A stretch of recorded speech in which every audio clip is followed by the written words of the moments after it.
세상을 바꾸는 정치수다 팟캐스트 정치 알아야 바꾼다. 그 28번째 방송 시작하겠습니다. 네, 28번째 방송은 정청래의 키워드 분석을 중심으로 이어가겠습니다. 자, 오늘의 키워드 분석 뭡니까? 블랙리스트. 예. 네. 9,473명을 예. 도종환 의원이 국감장에서 깠죠. 9,473명이라면 대한민국 예술 문화인이 거의 다 들어간 게 아닌가 이런 생각 들어요. 제정신이 박힌 대부분의 문화예술인들이죠. 그렇죠. 그러니까 문재인 대표를 지지했거나 박원순 시장을 지지했거나 그리고 세월호에 서명을 했거나 세월호에 서명했거나 이런 분들인데 그 9,473명 이름만 적어놨는데 100페이지가 된대요. 예. 근데 이게 그러니까 우리가 보통 이제 몇 년 지나가면 다 있잖아요. 까먹고. 근데 제가 19대 국회 때 첫 번째 대정부 질의 때 이명박 정부 때죠. 그 좌파 문화예술인 척결 문건이 나왔어요. 예. 그래서 거의 그때 특종으로 제가 했었는데 거기 보면 리스트도 있고 이런 분들에게는 밥줄을 끊어라. 뭐 김미화, 김재동 뭐 그렇죠. 예. 예. 그래서 그것이 19대 국회 초반전에 굉장히 반향이 컸었는데 그걸 또 우리는 잊고 있었어요. 잊고 있었는데 이번에 도종환 의원이 다시 환기를 시킨 거지. 주의 환기를. 그래서 뭐 이윤택 감독이라든가 박근영 이런 분들은 굉장히 유명한 분들이고 영향력이 있는 분들이기 때문에 문제가 됐지. 그렇지 않은 분들은 그냥 소리 소문 없이 불이익을 많이 받았다 하는 거죠. 그러니까 독재 국가라는 것이 여러 가지 징후들이 나타나는 거거든요. 문화예술인들, 지식인들의 입을 틀어막고 그들에게 불이익을 주게 하는 것. 뭐 분서, 갱유 이런 게 다 그런 거 아니겠어요? 그것이 독재 정권의 여러 가지 징후들 중에서 또 하나의 이것이 징후다. 이런 거죠. 근데 어떻게 특정인을 그 선거에서 지지했다고 아웃시키고 세월호 시행령 폐기 촉구했다고 아웃시키고 이게 정말 정상적인 민주국가에서 이루어질 수 있는 일인지. 그러니까 박근혜 정권으로서는 1번을 찍지 않으면 다 그냥 처부수해야 될 적이고 그런 거죠. 아니, 같은 국민이라는 생각 안 하는 거예요. 박 대통령이 매번 문화융성 뭐 어쩌고저쩌고 뭐 창조 문화 창조 이거 왜 강조하면서 이거 문화계 인사들을 그냥 싹 죽이겠다는 뜻 아닙니까? 그러니까, 특히 지금 네. 보면 뭐 김혜수 씨, 송강호 씨 이런 분들 다 포함됐어요. 네. 이거 다 대한민국을 대표하는 사람들도 다 포함시켜 놓고는 어떻게 문화 강국으로 가겠다는 그러니까 거예요? 본인이 대선 때 경제민주화도 뭐 결국 지키지 못한 공약이 되었지만 예. ICT, 문화융합 뭐 이런 거 있잖아요. 그분들이 다 이분들이야. 그러니까요. 예. 이분들이 지금까지 해왔고 앞으로 할 사람들이거든요. 예. 근데 김대중 대통령 때 한류가 중흥기를 맞으면서 우리 지난번에 얘기했잖아요. 지원을 하되 간섭하지 않는다. 그렇죠, 그거죠. 가위질하지 않는다. 예. 근데 이건 가위질이 아니라 완전 대못질을 하는 거죠 지금. 이래놓고 나라가 잘 되기를 바랄 수 있냐고.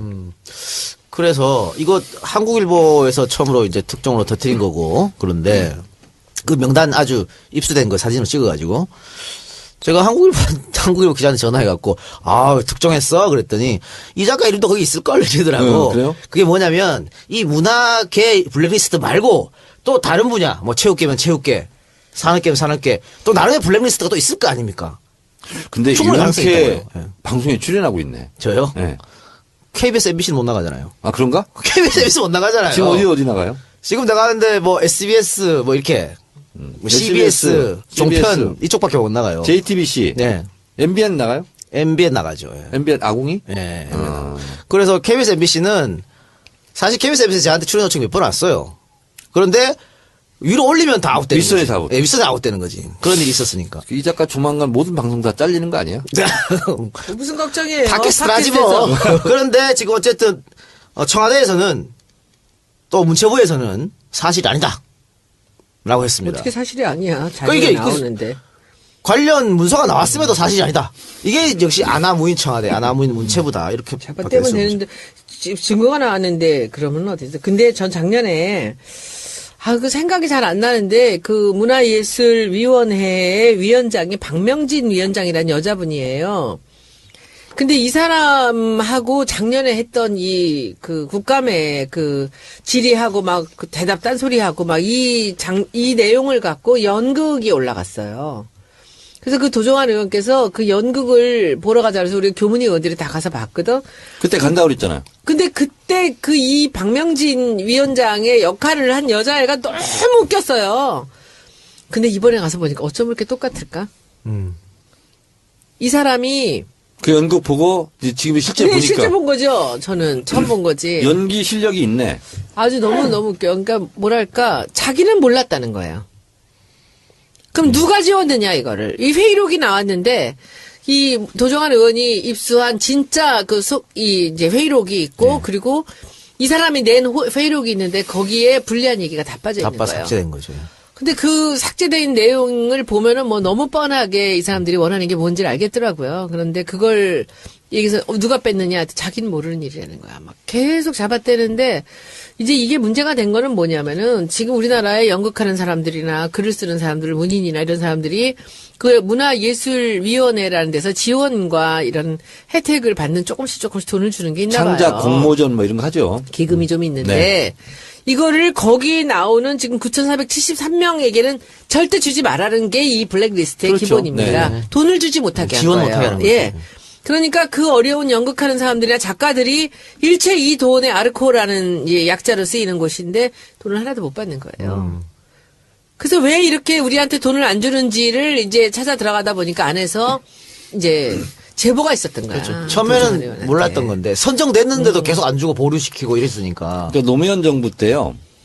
실제로 이 문화예술인들이 배고프잖아요. 네. 근데 공모전에 이제 입선을 하잖아요. 그러면 5천만 원 지원이 나와요. 근데 그걸로 연극 무대도 올리고 시달리가 좋고 극복이 일이죠. 좋으면 큰 굉장히 돈이죠. 큰 돈이에요, 그거. 그리고 그거 있으면서 평생 자기가 기회를 한 번 또 잡아보는 거야. 근데 이거를 불공정하게 1번을 찍지 않았으니까 그렇죠. 너네들은 안 준다. 이거는 민주주의 선거를 부정하는 그러니까. 행위가 똑같은 거죠. 유신의 망령이 다시 살아난 것 같은. 그렇습니다. 자기 아버지 가는 똑같이 그러니까 하는 줄 것 같은. 서서 이 돈을 또 챙겨가는 사람들이 반대적으로 있겠죠. 있지 그렇죠. 않겠습니까? 그러니까. 그리고 실력 있고 제정신 박힌 사람들이라면 박근혜 정부를 지지하겠어요. 그래요. 그리고 또 하나의 블랙리스트. 네. 이거는 교육부에서 블랙리스트를 관리한다. 경향신문에서 쓴 건데요. 역사교과서 국정화 반대 시국선언 참여교사. 해외 연수 심사에서 아예 탈락시켜버린다.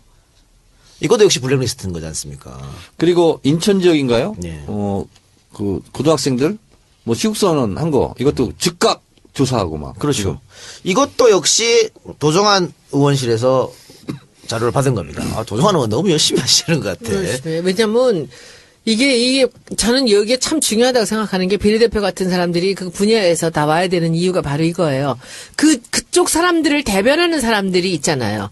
그러니까 제가 여기서 디자인이나 광고 쪽에서 제가 있으니까 그 제보가 저한테 오는 거예요. 그렇습니다. 예. 그리고 제가 발표를 잘하고 열심히 싸우니까 다른 제보들까지 다 들어오는 그렇죠. 거예요, 지금. 제보 때문에 못 살겠어요. 오늘 또 제보가 엄청난 게 들어왔는데 내일 발표하라는데 전 내일 딴 게 할 게 있어서 지금 우리 교문에다 올렸어. 딴 사람 이거 하실 분 있으면 한번 해보라고. 지금 어떤 관공서 이런 단체의 사장 하나가 엄청난 지저분하게 성추행한다라는 제보예요. 뭐 녹취까지 다 왔어.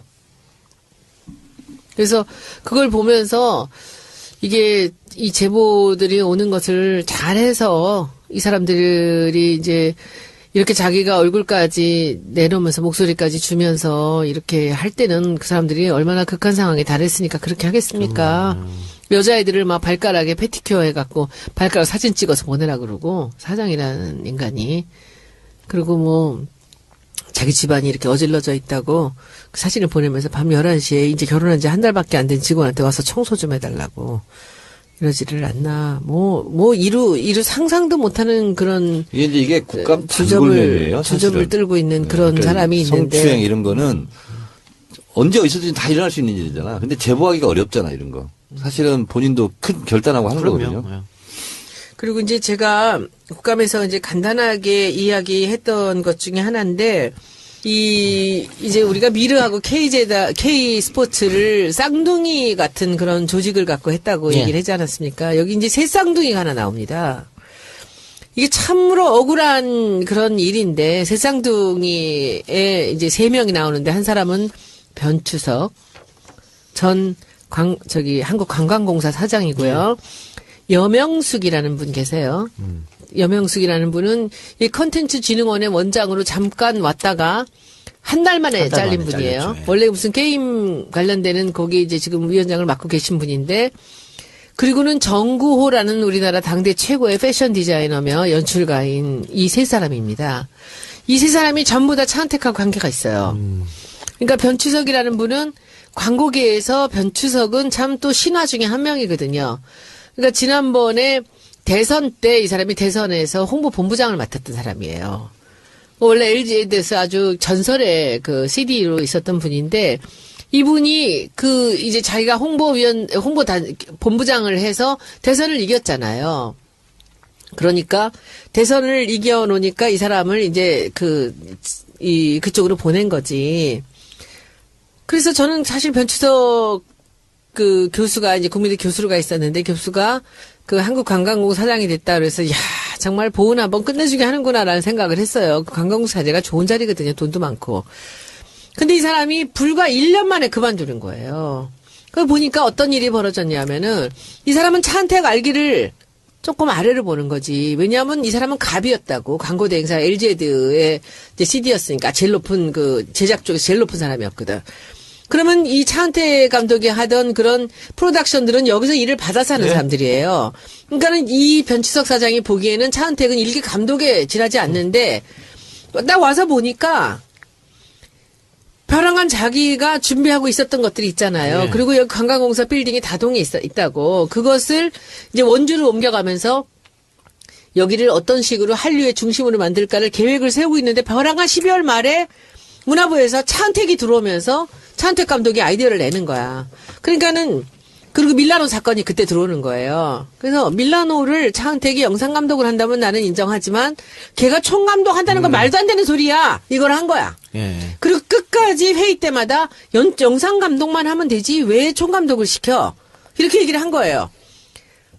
그러는 중에 2월 달에 벼랑간 문화부에 TF팀이 생기면서 변추석 사장을 싹 배제를 하고 거기는 직원이 그쪽 회의에 참석을 하는데 사장한테는 보고를 안 하는 거야. 왕따 시키는군요. 그래서 나가란 얘기지. 그리고 2달 동안에 그 회의록을 내놓으라 때 회의록이 없으시대요.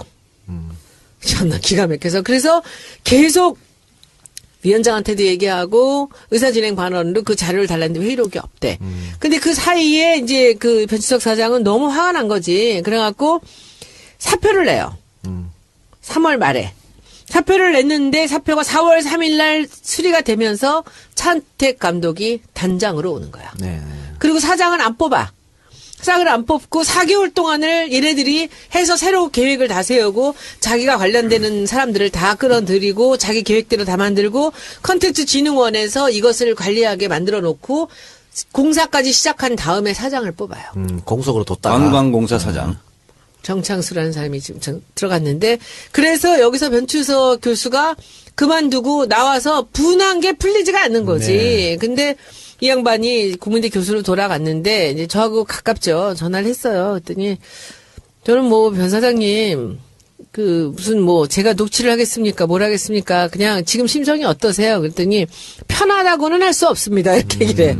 그러나 그래서 그러면 우리 한번 나와서 한번 여기 이거 한번 까보시겠어요? 그랬더니 손 의원님 내가 그래도 대통령의 선거를 도운 사람인데 내가 섭섭하다고 해서 지금 여기서 제가 등을 돌릴 수는 없습니다. 네. 그래서 저 알겠습니다. 그러면 제가 그냥 이 정도 그 사실 얘기만 갖고선 저는 하겠습니다. 해서 이제 끝난 분이고 여기서 또 이 정고우라는 분이 참 유명한 분이에요. 패션 디자인으로 너무 유명했고 자기 브랜드를 제일 모지게 팔아요. 그 제일 모지게에서 이제 간부로도 일을 했고 그랬는데 평창 올림픽에 개폐막식을 그 송승환이라는 배우? 이 양반이 총감독을 맡는 거예요. 근데 이 양반이 거기 문화융성위원회 난타했던 분이죠. 난타. 예, 예.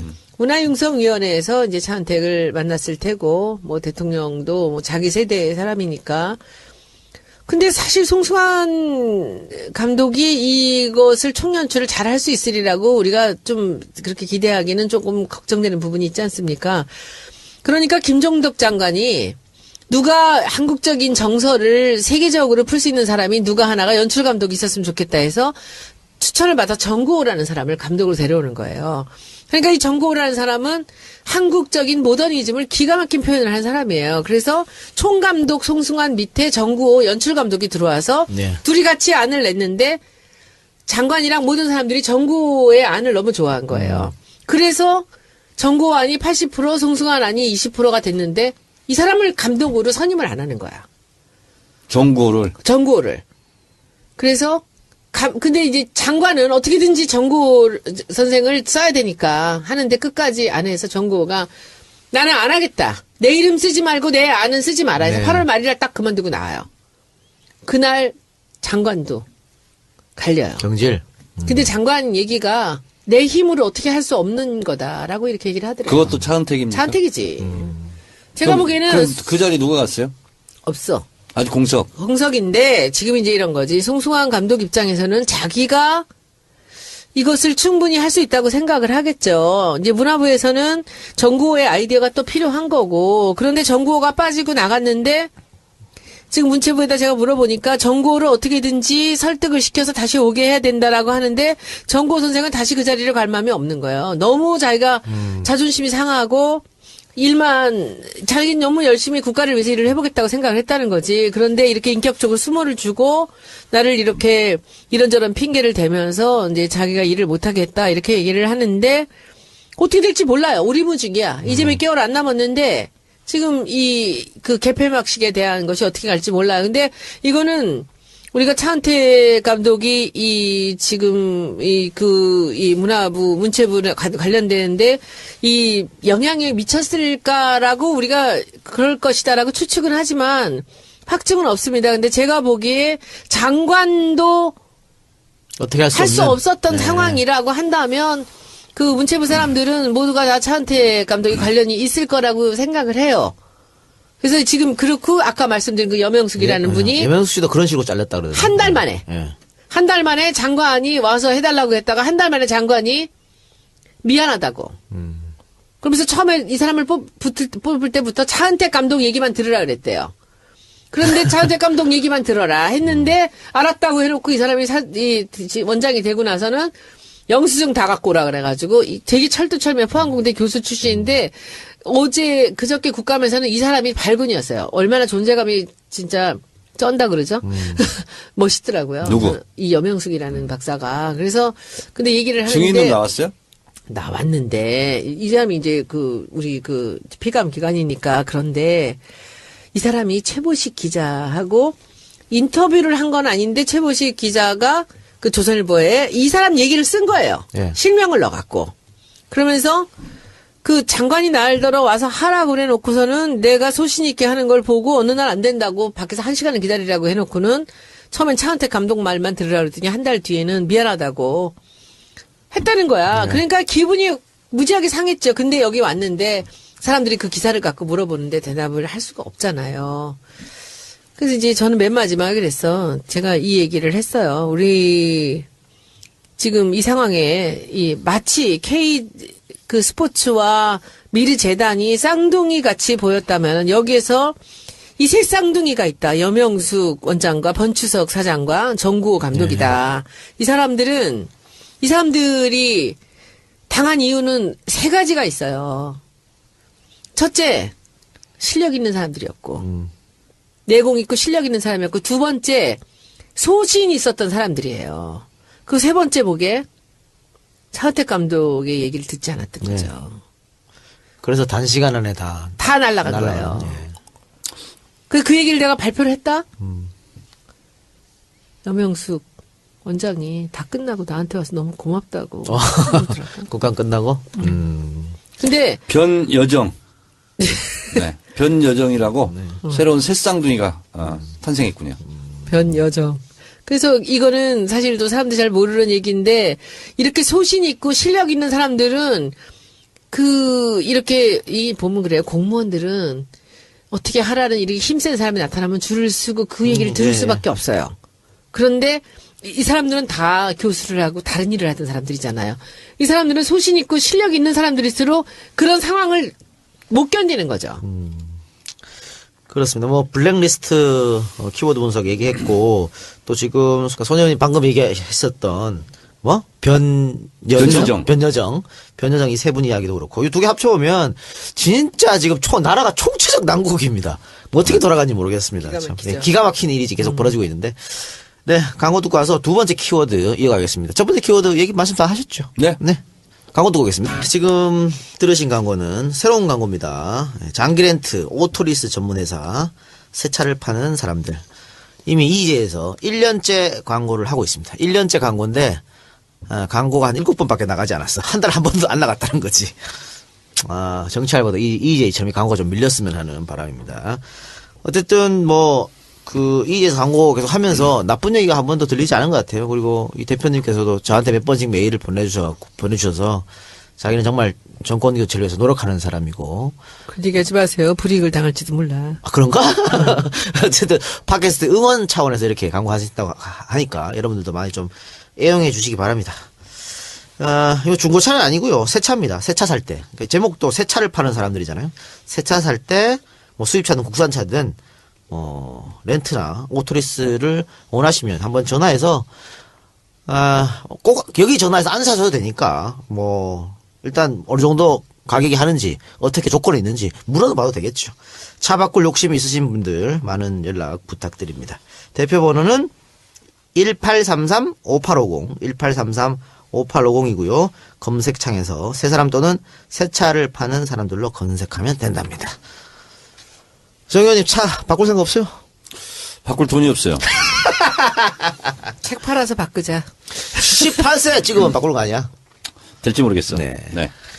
알겠습니다. 자, 차 멀쩡한데 왜 바꿔요? 네? 안 바꾼다고. 그러니까. 차 그때 그 의원 시절 타던 차는 네. 반납하고 멀쩡해. 아니, 그 차야, 그 아니야. 차. 그 차야, 차는 그 원래 차야. 국회의원 자기 돈 주고 차 사는 거예요. 그래요. 네. 유지비만. 호남바에서 허남바. 네. 지금도 렌트비 내고 있어요. 렌트되고 있습니까? 허남바. 네. 너무 담배 냄새 나 차 안에서 차 안에서 담배 좀 그만 피세요. 아, 그래요? 네. 누가 와서 이렇게 담배를 피는 거지? 누가 와서 피지 모르군요. 언제 타봤어요? 꽂혀서 타봤죠. 사모님이 싫어하나? 차에서 담배 핀다고? 그래서 뚜껑을 여는 거 열지. 있잖아. 네. 여는 걸로 했잖아. 뚜껑을 열어 그랬어. 담배 피우려고 일부러? 요즘 뚜껑 열릴 일이 많잖아. 네. 그래요. 뚜껑 열릴 일이 정말 많죠. 네. 네. 자, 두 번째 키워드 뭡니까? 성과급.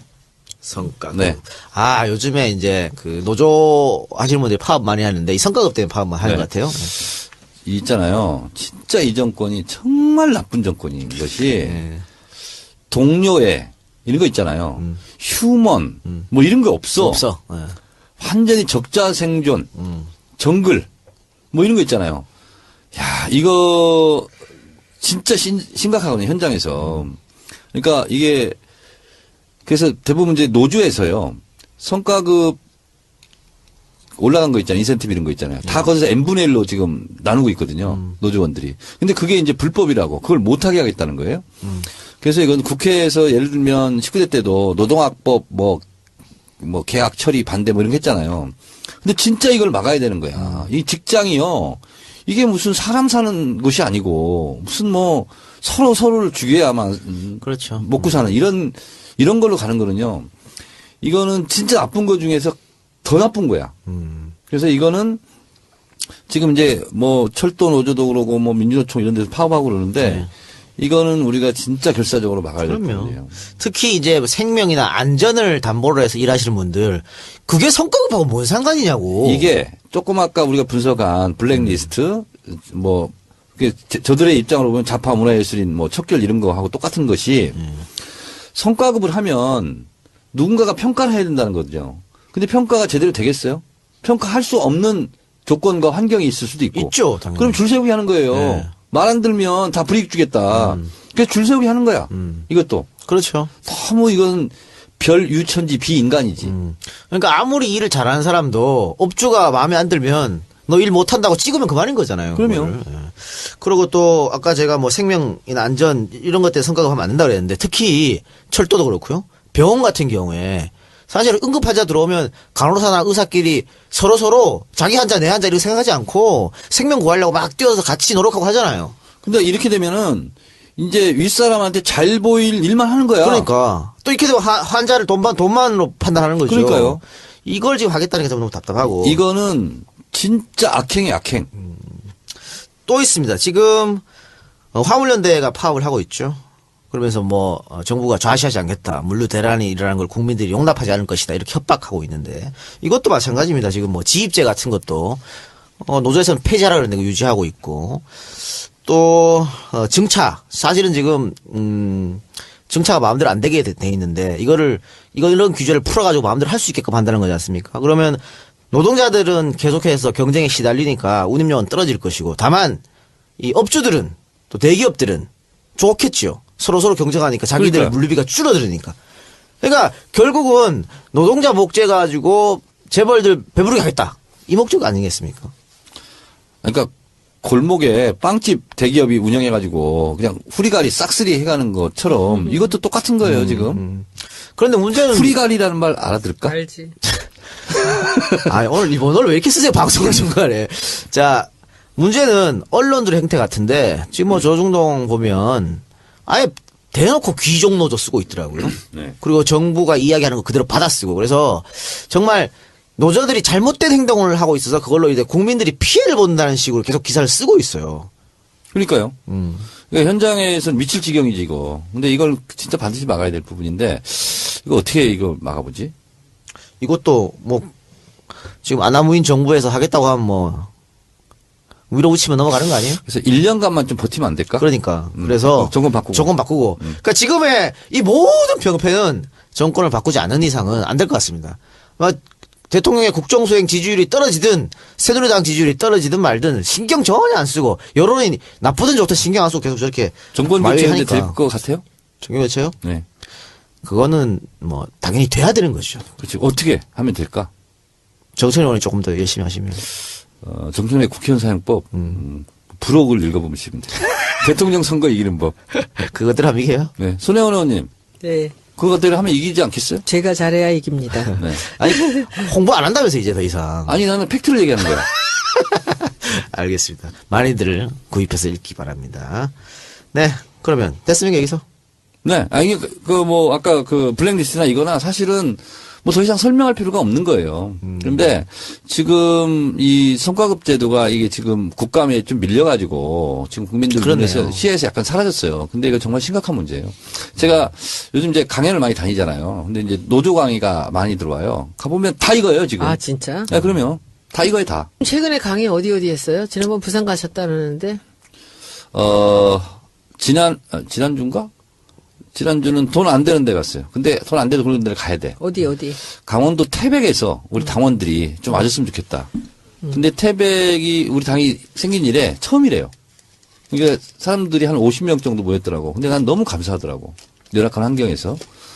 근데 갔더니 황지연못이라는 데가 있어요. 예. 근데 물이 막 샘솟아. 그게 낙동강 발원지래요. 황지연못. 조그만하죠. 예. 그래서 황지연못 옆에서 텐트 쳐놓고 의자 놓고 거기서 강연을 했어요. 몇 명이나 왔어? 50명 정도 왔는데 비가 줄줄 오는데. 같이 술 먹고 그랬어? 예. 근데 너무 저는 이 숫자가 중요한 게 아니잖아. 좋았겠다. 근데 그분들이 너무 이쁘고 너무 막 소중한 거예요. 잤어요? 거기서 자고 왔어? 아니 왔어요. 새벽에 왔고. 운전하고 왔어? 예.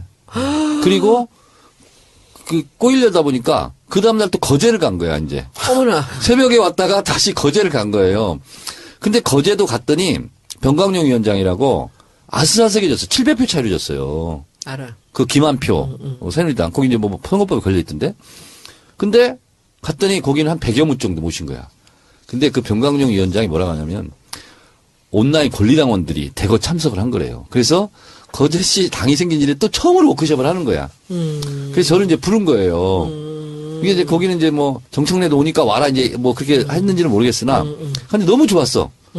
그래서 보통 이제 1시간 정도 하고 질의응답을 하는데 1시간 반 막 열강을 한 거야 하다 보니까 그게 진짜 보람을 많이 느꼈어요. 원래 강의하면서 많이 배워. 네. 상대방을 보면서 많이. 그리고 이제 내일 아침은 이 방송 끝나고 오늘은 그래 뒤풀이를 안 하려고. 아 진짜? 네. 돈 갖고 왔는데. 광주 가요, 광주. 광주 아이쿱이라고 생활협동조합. 지난번에 몇 달 전에 구례에서 한번 했는데 아이쿱 뭐 반응이 좋았는지 또 오라고 해서. 아 좋다. 또 이렇게 가요. 엄청서 오르니까 거기는 자주 여기 사는 거제나 이런 광주는 그 거마비가 있나? 아이쿱은 있는 것 같아요. 거기 자기들이 책정해 거제는 안 놓은 게. 받았어? 거제는 그냥 제가 가준 거예요. 우정 출연. 그래서 줘야지 이 시대. 참 백수인. 자, 그런데, 이상한 일이 벌어졌어요. 보통 이제 북콘서트 이런 거 하면 뭐 출판사가 주최를 하니까 출판사에서 대관도 하고 광고도 하고 그러잖아요. 대구에서 자발적 모임이 생겨가지고 자기들이 다 준비를 해요. 그리고 저를 초청하는 거야. 그래서 10월 25일 날 가기로 했어요. 왜 가, 거긴? 그분들이 와서 북콘서트 해달라고. 그럼 그 사회는 누가 봐? 그냥 저 혼자 가서 하는데 누가 사회를 하나 구하겠대. 네.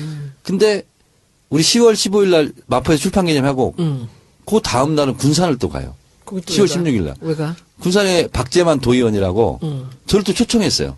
그래서 북콘서트 하겠다고. 그건 잘 됐다. 네, 그래서 전국을 이렇게 돌면서 4년을 보내야 되는데. 저는 이제 가서 책을 판다 이런 차원보다는 책 얘기를 해주면 되잖아요. 그런 분들 있잖아요. 초청을 하면 제가 이제 다 응하려고 그래. 그럼요. 다 응해서 가서 용기도 주고. 그러면. 그 그리고 대신 강의료는 받아야 돼.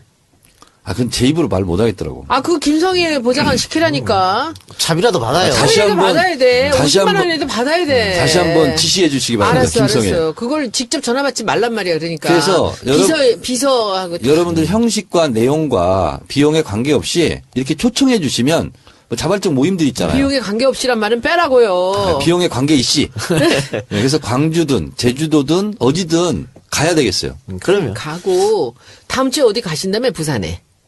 금요일 날. 왜 가는 거야? 부산 그거는? 21일 날. 왜 가는 거야? 21일. 그거는 출판사에서 잡았어요. 북콘서트를. 이 작가 사이 보고 저 가고. 둘이만? 같이 가실래요? 무슨 요일이에요? 21일 금요일. 금요일. 오후 7시 부산일보사. 제가 가면 도움이 돼? 그럼요. 도움이 되죠? 가야지 그럼. 통 콘서트 하는데 도움이 되지. 가야지 뭐 그럼. 거기는 비용에 관계없이. 네, 그래서 이 방송을 언제는 통해서 뭐난 가는 게 있나? 우리 이 방송을 방송도 통해서 관계 제가 없고. 말씀드리는데 형식과 내용과 비용과 관계 있이 불러주시면 저도 좋고 또 여러분들도 좀 좋고 그리고 또 의미 있는 대화들도 하고 그래서 이번에 느꼈어요. 그런데 부르면 무조건 가야 되겠다. 그러니까 노조에서 기사도 이상하게 쓰고 우리 얘기 잘 안 들어주는데 그래도 이제 정청래한테 전화해서 좀 와서 강의 좀 해달라 했는데 가서 해주면 힘이 나는 거잖아요. 베링거 잉거엘하임 네. 거기 노조에서도 요청이 왔어요. 제가 21일 날 중국을 가는데요. 중국을 갔는데 비자가 안 나왔다 오늘. 그럼 못 가네. 어떻게 된 거예요? 그래요? 뭐 왜 잘못하고 나를 있어요? 비자를 안 줘요? 요즘 중국에서요 어떤 일이 벌어지냐면 선혜원 위험 인물이야. 한 달에 한 번씩 나와야 된대. 석 달도 아니고. 그래서 내가 아는 분이 상해에 가서 지금 중국어 공부하고 있는데 한 달에 한 번씩 나올 수밖에 없대요. 그리고 다시 비자 받아야 되고. 아니 관광 비자잖아요. 관광 비자죠. 근데 왜 안 나와? 비자가 안 나왔대요. 그래서 지금 내가 거기 오호.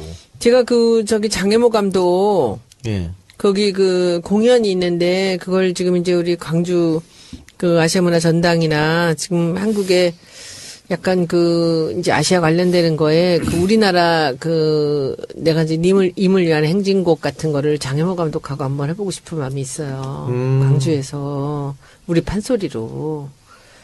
그래서 한 10년, 20년 장기 공연하는 그런 걸 한번 계림 같은 데서 하는 거. 그래서 항저우에서 그 공연이 있어서 그걸 한번 좀 관련자를 만나려고 가는데 안 나온 거야 비자가 지금. 그러면 그거 포기하고 부산 갑시다. 그러니까 내 신경 지금 쓰지 마. 얘기가 그거가 비자가 지금 뭐 내일 다시 트라이 안 나올 한다는데 안 나올 것 같아요. 그리고 안 근데 나와야 돼. 내가 부산 자기 중국에 간 사람인데 왜 나를 안 줘? 중국은 그런 거 없어요. 자기들 맘대로 해요. 그리고 안 나오면은 제가 저한테- 부산 가고 나오면은 못 가고 그럽니다. 저한테 혹시 강연 요청하실 분들은 페이스북 쪽지나 트위터 쪽지로 많이 보내주시거든요. 그러면 제가 성실하게 답변하고 손혜원 의원은 중국 콜 오프 캔슬 아니. 부산에 갑니다. 아니고 내일 다시 트라이 한다니까 보고 아니면은 제가 갈게요. 부산 가서 친구도 있고 그러니까 부산 예. 가서 뭐. 알겠습니다. 저 강원도 태백 얘기가 나왔으니까 네. 이강재 지사는 요즘 뭐 하나요? 이광재 지사가 네. 사면복권이 안 됐잖아요. 네. 그래서 뭐 그러고 있나 봐요, 그냥. 뭐 민간 싱크 재단을 뭐 만들었다 이런 얘기도 들리는데. 거기 태백 갔더니 네. 이광재 의원 선대본부장 했던 전 교육감 하셨던 분, 교육장 하셨던 분이 오셨더라고요. 칠순 어르신인데 그러더니 강연 다 듣고 잘 들었다고 하면서 정 의원 나는 먼저 갈게요. 그래서 왜요? 그랬더니 제가 있으면 젊은 사람들이 불편해해요. 그래서 가시더라고. 노인이? 네, 그러면서 그분이 대부분 거기 왔던 분들이 다 이렇게 존경하더라고요. 그분을. 그러니까 참 언제 모르지 뭐 사면복권 언제 될지는 그것도 정권 교체를 해야. 정봉주 의원도 마찬가지고 그렇죠. 그렇죠. 안타까운 인재들이 다 저렇게 있으니까 좀 그렇습니다. 정봉주 의원은 리스트에 있다. 사면복권 명단에 그런 얘기도 들었대요. 예. 근데 막판에 그냥 아웃됐다고 그러더라고요. 전 이번에 될 줄 알고 내가 제일 먼저 연락했어. 사면복권 때문에 제일 먼저 이제 나오라고 문자로 딱 보냈지. 예. 오케이. 오케이. 하디만은 안 됐거든요. 예. 그래 사면복권 얘기도 나오고 했으니까 이번에 추미애 대표가 기소됐다 그래요? 재판에 넘겨졌다고. 네. 예. 어떤 내용으로 재판에 넘겨졌죠? 제가 이 얘기 하지 말라고 했는데 할게요. 네. 파파이스에서 얘기를 했지만 제가 또 할게요. 제가 중복될 수밖에 없어. 네, 근데 중복됐다고 막 그러는데 제가 오늘 추미애 대표한테 전화를 해서 취재를 했어요. 취재를 해서 어떻게 된 거냐 그랬더니 내용인즉슨 이게 범죄 사유도 아니에요. 이게 뭐냐면 광진구에 동부지방법원이 있습니다. 동부지원이. 근데 그걸 이제 옮겨갈 예정이었나 봐요. 2003년도에.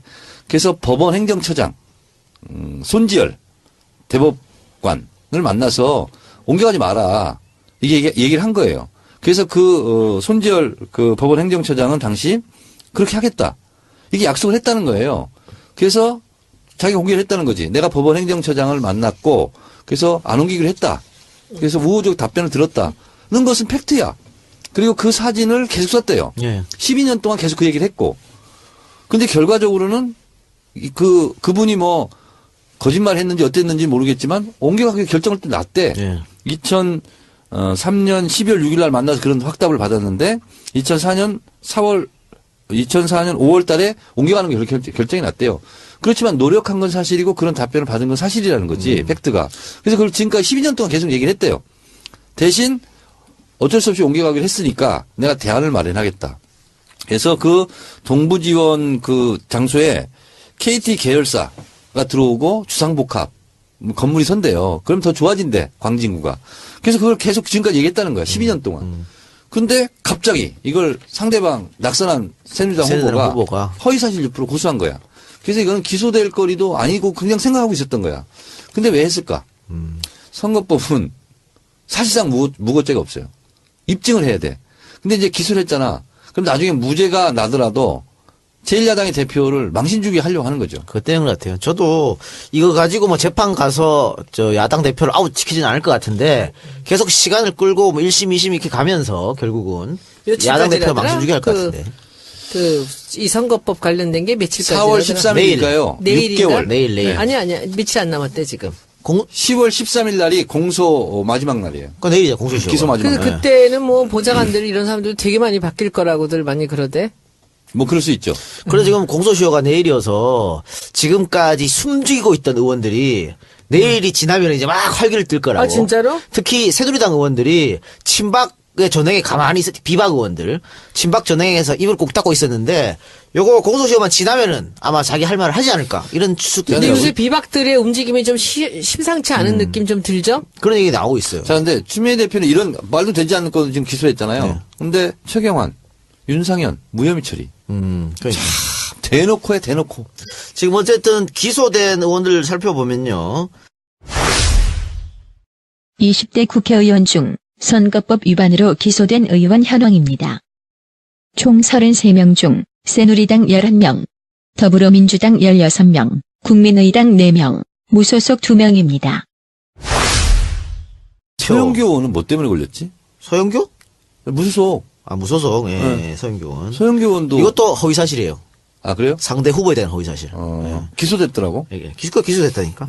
이원우 의원은 선거 당일날 차에서 이렇게 V자 그리고 투표 동료한 건데 그 2번 지지로 손가락으로 V 했는데. 그걸 누가 신고했어요? 네. 그걸로 지금 기소됐어요. 그걸로 기소됐어요, 지금.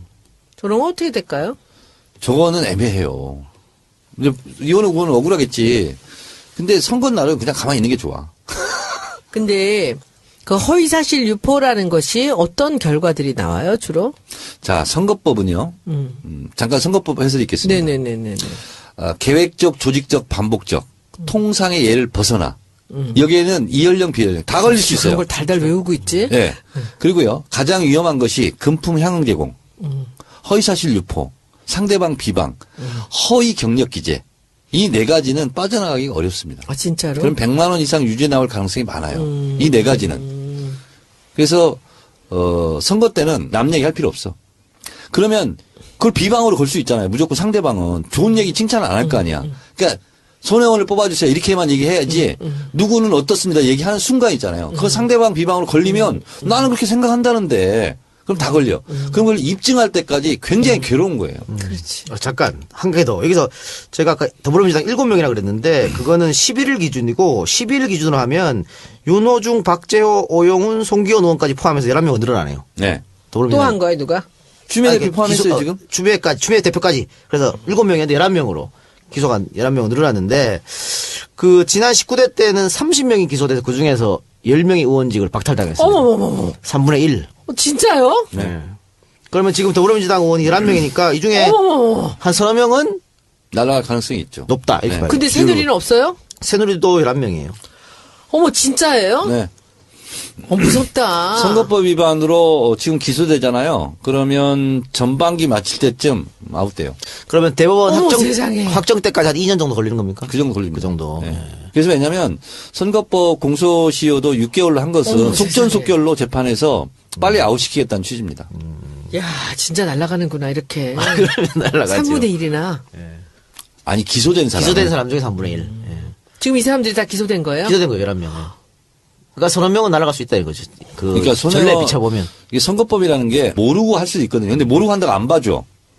그래서 우리 손혜원 의원님은 나랑 옆에 붙어 다녀서 그럴 일이 없었어. 그러니까. 네. 그러니까. 저번에 뭐 경로당 뭐 할머니한테 뭐 일건도 해주고 그냥 좋은 마음으로 했는데 그거 다 선거법 걸릴 수 있는 거예요. 안 했어, 한 번도. 그러니까. 예. 근데 그렇게 미안할 수가 없어. 나 오늘도 돌면서 오늘 노인네 날이거든요. 근데 진짜 그냥 맨손으로 다니는 게 너무 미안해, 나는. 그러니까 손혜원 의원은 예를 들면 이런 거예요. 인지상정처럼 경로당에 갔는데 또 할머니들이 뭐가 없다 얘기해. 아, 그럼 제가 쌀이라도 보내드릴게요. 아, 제가 보내주는 건 불법이니까요. 누구 시켜서 할게. 그 누가 시켜서 하는 것도 걸려. 그러니까 모르면 당할 수 있는 게 선거법이에요. 자. 여기 오는 네. 저기 오는 저 이쁜 저기 아줌마인지 아가씨인지 한 분 계시거든요. 누구요? 저기 저 끝에 있는 저기 저 예. 사람이 예. 그 세월호 가족한테 300벌? 몇 벌? 100벌? 아, 옷? 옷을 보냈어. 그랬더니 그 세월호에 그분들이 고맙다고 옷을 찍어갖고 보냈어. 이런 거는요. 선행은 이름을 알려야 돼. 임종려 씨. 이런 거 잘하는 거죠? 잘하는 거죠. 그쵸. 근데 저런 사람들이 우리 노인들한테 옷 드리면 안 돼요? 그건 안 돼요. 왜? 왜냐면 그거는 손혜원 의원이 시켜서 했다. 자기가 자발적으로 한다는데? 자발적으로 했어도 그렇게 주장하면 그걸 입증해야 돼. 내가 시킨 게 아니다. 그거 있잖아요. 내가 시킨 게 아니겠지. 제가 알아서 하는 거지. 몇 달간 조사받을 수 있어. 네, 그걸 안 하시는 게 좋습니다. 그에 걸면 기거래 될 수 그러면, 있으니까. 네. 자, 그러면 요 부분에 대해서 하나만 여쭤볼게요. 추미애 대표의 기소가 그 내년 대선 준비에 조금의 영향이 있을까요? 어떻게 보십니까? 근데 이제 이런 겁니다. 어쨌든 검찰이 기소가 되잖아요. 예. 저들이 노리는 건 뭐냐면 법정에 출두하는 거 있잖아요. 이거 사진 찍어가지고 아, 사람 기분 나. 그리는 거? 그러면 이 심리적 위축이 있을 수밖에 없습니다. 있대요. 사실은 있죠. 그 탁현민 교수가 그 변희재가 고발해가지고 네네. 그 2년 동안인가 대법원까지 갔어요. 네. 그게 뭐냐면 또라이라 그랬다고. 그럼 뭐 무죄 받았잖아. 났죠? 무죄 받았는데 그 전화를 해서 축하를 해주니까 뭐랬냐면은 스트레스 때문에 그 스트레스 때문에 진짜 아무 일도 할 수가 없었다는 그래서 거예요. 우리가 끌려다니고. 종편 패널들 있잖아요. 족족 고소를 해야 돼. 그렇지. 심리적 타격이 돼요. 제가 18세 때 조선일보 문화일보랑 7건을 재판을 했어요. 근데 재판을 해보니까 있잖아요. 이 재판은 이건 뭐 당연히 이기는 거야. 그게 아니에요. 엄청난 이게 있잖아요.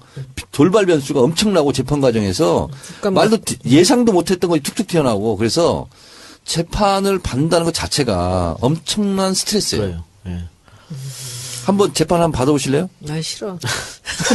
종편 패널 얘기 나왔으니까 며칠 전에 내가 TV를 돌려보다가 종편에서 또 문 대표를 엄청 씹고 조리돌림 하고 있더라고. 왜 저러나 싶었더니 문 대표 그 발언 있지 않습니까? 대선에서 못 이기면 내가 제일 먼저 뭐 빠져 죽겠다 이런 얘기. 그걸로 그렇게 말하면 안 되냐면서 막 돌아가면서 찍고 아유, 있더라고. 그 인간들 진짜. 응. 자, 그 문제, 그 이야기는 광고 듣고 와서 하도록 하겠습니다. 네, 아로마 광고. 정 의원님 요즘 그 불면증에 시달린다는데 아로마 광고, 아로마 이거 초를 딱 켜놓고 주무세요. 위험해. 아니, 아니야. 불면증은 아니고 제가 깨? 자다가? 불면증은 아니고 자다 깨거나 예. 아니면 뭐 늦게 원래 잠을 자요 제가. 저녁 때도 2-3시에 잤어요 사실은. 야행성. 잠이 없으신가 보다. 예, 예. 잠을 좀 안 잤는데 이제 그때는 이제 뭐 인터넷에서 보고 막 이렇게 하는데 지금은 이제 그때 현역 때 생각했던 거하고 다른 종류의 생각을 하는 거지. 책을 봐요. 네. 공부를. 근데 하고. 현역 때는 하여튼 2-3시에 잤어요. 근데 잠자는 게 참 중요하잖아요. 네. 건강에서. 네. 근데 저는 코를 너무 심하게 걸어서 잠을 잘 못 자거든요. 그래서 중간에 깨고 막 그래. 그래서 그 외에 있잖아. 코에 끼우고 자는 거. 엄청 큰 거 있잖아요. 코 이게. 그거 살려는데 엄청 비싸더라고. 몇 병만 그러면 하더라고요. 싼 거 내가 소개해줄게. 싼 빨래 거? 찌개. 아니, 진짜 더 숨 못 쉬지. 숨 대신 쉬라고 입을 그래. 벌리고 입으로 쓰면서 자면 돼. 옛날에는 코를 안 골았대. 저요? 네. 안 골았는데 나이 먹고 계속 심하게. 아니면 그러면 있잖아 또 솜으로 막든가.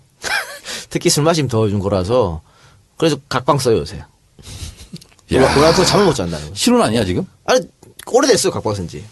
각방 쓰면 안 되는데. 아 근데 잠을 못. 애도 깨고 중간에. 그래서 각방 쓰고 있어. 문제 있어. 그래서 각박스는 참 좋다. 그거 하나 사서 끼우고 자려고. 우리 남편도 코를 너무 골아가지고 내가 각박 쓰지. 코를 골면요 막 숨이 넘어갈 것 같아 옆에서. 예. 잠을 못 자. 근데 그거 아우 지겨워. 우리 아파트 있잖아요. 이게 아래층에서 들리는 소리인지 위층에서 들리는지 모르겠는데 진짜 막 울릴 정도야. 예. 그것 때문에 갑자기 깨는 경우도 있어. 근데 밤에는 새벽에는 너무 크게 들리는 거야. 네, 바로 맞아요. 옆방에서 네. 그런 것처럼. 들려요. 예. 제가 이제 선거 때 점심을 굶고 가끔씩 발 마사지를 받으러 갔어요. 이제 나 피곤하면 몰래 갔구나. 뭐 혼자 가지 그럼 뭐. 근데 요새도 이제 피곤하면 일주일에 한 번 정도씩 밤이면 발 마사지를 가요. 그냥 1시간 정도 이제 발 마사지를 하는데 중국 마사지를. 세상에 옆방에서 집이 무너져가는 코를 고는 그거 마사지 받으면서 코를 고는 거야. 예. 정말 실감나 진짜. 탱크 몇 대 왔다 갔다. 예. 근데 그래서 내가 너무 심해서 코골이 수술 한번 할까 그랬거든. 그 김용민 PD가 받았다 그래요 그거를. 그래서 내가 물어봤지. 받으니까 어떠니까. 똑같이 수술 후에도 똑같이 코 건다 그러더라고. 왜? 근데 몰라. 그걸 왜 받아 그럼? 그래서 안 받으려고. 김용민? 예. 근데 그러니까 거기는 코 안에서 살이 쪘을까? 그래서 코 고는 거예요. 코 안에서 살이 쪄가지고. 무슨 진짜로. 뚝뚝한 분은 그래서 코 많이 골잖아. 근데 나는 그게 아니면도 이상하게 코를 고는데 어쨌든 이거 여러분들 저같이 코 많이 고는 분들 특히 수면 무호흡증 이렇게 한 30초 숨 안 쉬는 분들은 정말 수면검 한번 받아보셔야 됩니다. 때려가지고 깨웠다니까 예. 지금 지금 무슨 아니 우리 집사람이 나중에 근데 큰일 저도 납니다. 술을 많이 먹으면 가끔 그런데요. 아니, 큰일 난다니까, 진짜로. 나중에, 여러분들도 한번 받아보시기 바랍니다. 자, 우리 얘기 그럼 다시 돌아가서요. 자, 문재인 전 대표가 싱크탱크를 발족하면서 이제 본격적인 대선 홍보에 나섰습니다. 여기 발족식에서도 좀 센 발언, 그동안 하지 않았던 센 발언도 하고 해서 박수도 많이 받고 했었는데, 그래서 그런지 여야 구분 없이 문재인 때리기를 맹폭하고 있습니다. 뭐 박지원 의원부터 시작해서 뭐 김종인 대표도 한 얘기 한 것 같고 박영선 의원도 비판한 것 같고 여러 가지 비판하고 있는데 아니 근데 네. 나는 뭐 문재인 대표 이렇게 한 거에 대해서 축하를 안 해주는 것까지는 나는 그냥 이해하고 넘어가겠어. 아무 말 안 하는 거. 근데 꼭 죄를 뿌려야 되겠냐고. 그러니까. 난 진짜 있잖아. 배 아파서 그래. 누구를 떠나서 이게 뭐냐고. 배 아파서 그래요. 근데 에이, 정말. 저는 그거보다 더 궁금한 게 하나 있어요. 요즘에 그 우리 당에서 뭐 10명쯤 탈당한다는 얘기가 나온 얘기 들으셨어요? 예. 그거 정의원님 도대체 어떤 사람들이 왜 그런 얘기를 시작하는 거예요? 그거는 비주류 의원들. 네가 똑같습니다. 지금 계속 제3지대에서 만나자. 예. 그렇잖아요. 그리고 거기에 추호 선생이 하여튼 적극적인 듯한 이런 인상을 보이잖아요. 그 양반은 그만두면 국회의원 떨어지잖아. 그러니까요. 그래서 이게 이제 대선 분석할 때 또 얘기를 해야 되는데 잠깐 말씀드리면 결국은 새누리당도 원하는 거거든요. 그러면 3자 대결이잖아요. 그리고 어쨌든 국민의당을 키워놔야 되잖아. 새누리당 입장으로는. 저는 거기에 부안해동하고 있다. 이런 거고 자꾸 그분 얘기를 하게 되는데 남경킴 만나고 막 그러잖아요. 도대체 더불어민주당 국회의원인지 아닌지 알 수가 없어요. 그러면서 제3지대에서 만나자 이대로는 안 된다. 그러면 결국 그게 무슨 얘기냐면 궁극적으로는 칼끝은 문재인 대표를 향해 있는 거예요. 아니, 그러면서 이번에 그 싱크탱크에서 이야기한 것들, 뭐 성장론, 김종인 대표가 맹비판했으니까 이건 좀 이해가 안 되더라고요. 그래서 같은 당 사람인데. 그러니까요. 제 뿌리기 같은 이제 제가 보기에는 이제 우리 쪽에서는 문 대표가 너무 기정사실화 되면서 후보로 떠오르니까 아마 이 자기가 후보가 될 가능성이 없는 사람들이 몇 사람들이 이제 그런 쪽으로 갈 수도 있잖아요. 그렇죠. 그러니까 그거를 이제 몇몇 그 뜻있는 국회의원들이 그 얘기를 시작하는 거죠. 그런데 지난 옛날 같지 않게 지금은 우리 당이 되게 안정돼 있지 그럼요. 않습니까? 근데 이럴 때 이런 얘기를 하는데 정말 그 기사를 보면서 제가 하고 싶은 이야기는 그냥 나가라 그러고 싶어. 그냥 나가라고 그래. 이렇게 자꾸 이렇게 연막 치지 말고 그냥 나가라고. 나가지도 못할 것 자, 같은데. 법칙이 있습니다. 난 탈당의 진짜. 법칙이라고 있는데요. 대선 때 탈당하는 경우는 거의 없습니다. 그리고 총선 때는 탈당 행렬이 있죠. 공천을 못 받을 것 같으면 탈당 미리 하고 뭐 이런 거 있잖아요. 그래서 대선 때는 소극적으로 대선 후보를 지지하지 않거나 아니면 반대를 할지언정 탈당하는 예는 거의 없습니다. 그러니까 노무현 대통령이 자기 문제가 아니니까. 후보 시절에도 지금과 똑같이 뭐 탈당하네 무슨 뭐 후단협이다 이렇게 해서 흔들었잖아요. 네. 문재인 대표가 후보 때도 그랬었거든요. 그걸 지금 또 그 시절이 지금 돌아온 거예요. 근데 지금은 그때하고 다르다니까. 그 다르죠. 그게 문제지. 그러니까 이제 뭐냐면은 몸이 이 저항력이 약해지면 바이러스가 이제 활동을 그래. 시작한단 말이죠. 근데 지금은 아니거든요.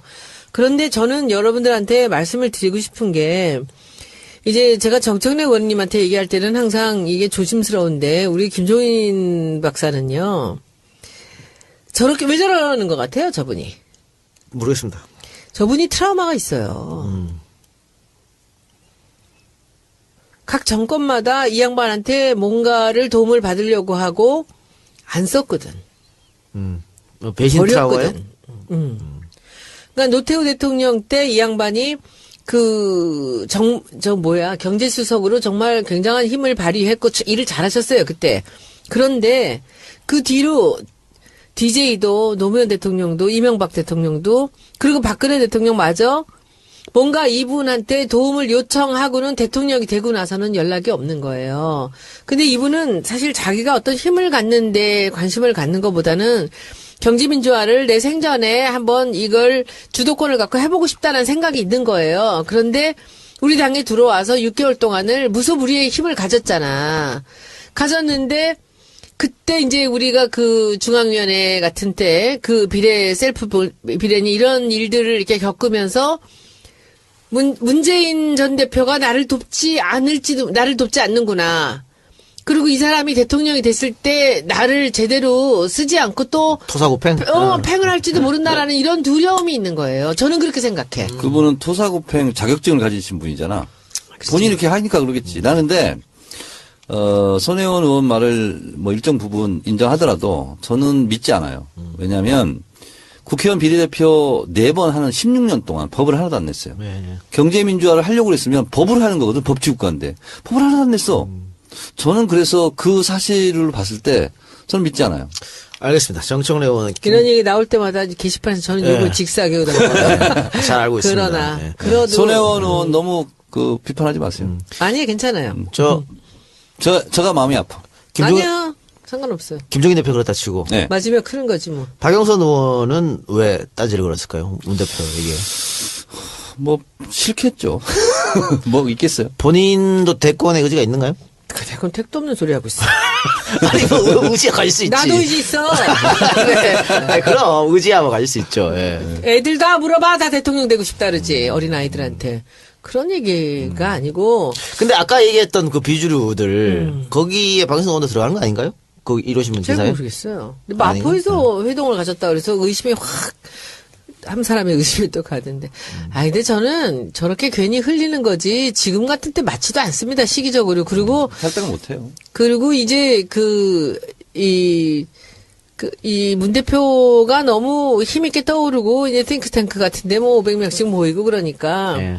이제 약간 더 불안하고 이것이 현실화될 때 나중에 좀 두려운 거죠. 근데 그 얘기도 좀 들어야 되는 게 며칠 전에 그 유인태 전 의원께서 인터뷰한 내용을 내가 봤는데 그 문재인 대표가 너무 훌륭한 점이 많고 좋은 사람이다. 그런데 이 사람이 대통령이 되기 위해서는 문 대표 주변에 문 대표를 좋아하는 사람들이 방해가 되는 경우도 있을 수 있다. 너무 심하게 문 대표를 옹호하고 하는 사람들이 네네. 이 기사를 쓰셨어요. 근데 원래 윤태 의원이 문 대표 되게 좋아하시거든요. 네. 그리고 글이 참 좋아요. 내용이. 제가 그걸 보면서 지금 이 너무 빨리 이렇게 이분이 떠오르는 것도 걱정이고요, 저는. 그리고 이 주변에서 뭐 이재명 시장이나 문 대표나 이런 분들을 좋아하는 분들이 막 싸우고 이제 난리잖아요. 네. 근데 이런 것들이 좋은 모습은 아닌 것 그럼요. 같아요, 저는. 그리고 그게 문 대표님 도와주는 것 같지 않습니다. 네, 그렇습니다. 네. 그래서 조금 더 우리가 좀 이성을 찾아야 된다고 저는 생각을 해요. 그리고 저는 그런 말을 해도 욕거도 못 욕 있어요. 먹어도 할 수 없어. 욕 먹어도 할 수 없어. 솔직하게 얘기를 예, 해서 문 대표를 위해서 저만큼 몸을 던진 사람이 있으면 나와보라 그래요. 그럼요, 예. 웃기지 않아 진짜? 제가 그 JTBC 인터뷰 왜 한 줄 알아요? 제가 안 하면 문 대표가 할까봐 제가 한 거예요. 내가 총 맞고 말지. 그게 3번, 4번을 그런 일을 했다고요. 이렇게 얘기하면 손혜원 의원은 1, 2년 했잖아. 우리는 10년 동안 했거든. 이런 사람이 또 나와. 아, 그래도 괜찮아. 그게 1년은 무슨 그러면 육선에서 대통령 되냐? 초선도 하는 거지. 제가 보기에는요, 그런 얘기는 이 사람들이 제가 문 대표한테 총을 겨눌 때 하는 얘기예요. 그게 아니잖아. 그럼. 우리가 목표를 향해서 가는데, 네, 현명해질 필요가 있는 그렇죠. 것이죠. 네. 그리고 솔직히 48% 길을 써가지고 해보면 뭐해. 거기서 3% 더 하지 못하면 안 되는 겁니다. 그렇죠. 예. 그러니까 우리가 옆 사람을 설득하고. 보듬고 갑시다. 그래, 그럼요. 그럼요. 당연히 그렇게 가야죠. 저도 좀 그래서 실하지 마세요, 좀. 아픈 자리 서로 기대며 그럼. 예. 그러니까. 함께 가자 우리 이 길을. 그러니까 어저께 네. 그 김 대표 쪽 분을 한번 만났어요. 만났는데 그 이제 정청래 의원 때문에 대놓고 싸웠어 내가. 네가 중심이었구나. 네가 그 바람 잡았냐? 내가 하면서 누구예요? 누구라고 얘기도 몰라. 근데 그 처남이구나. 아니 그 제가 보기에는 걔네들도 뭐 너무 다 입장이 다르니까 전쟁이 일어나는 거지. 근데 정청래 의원님 제가 보기에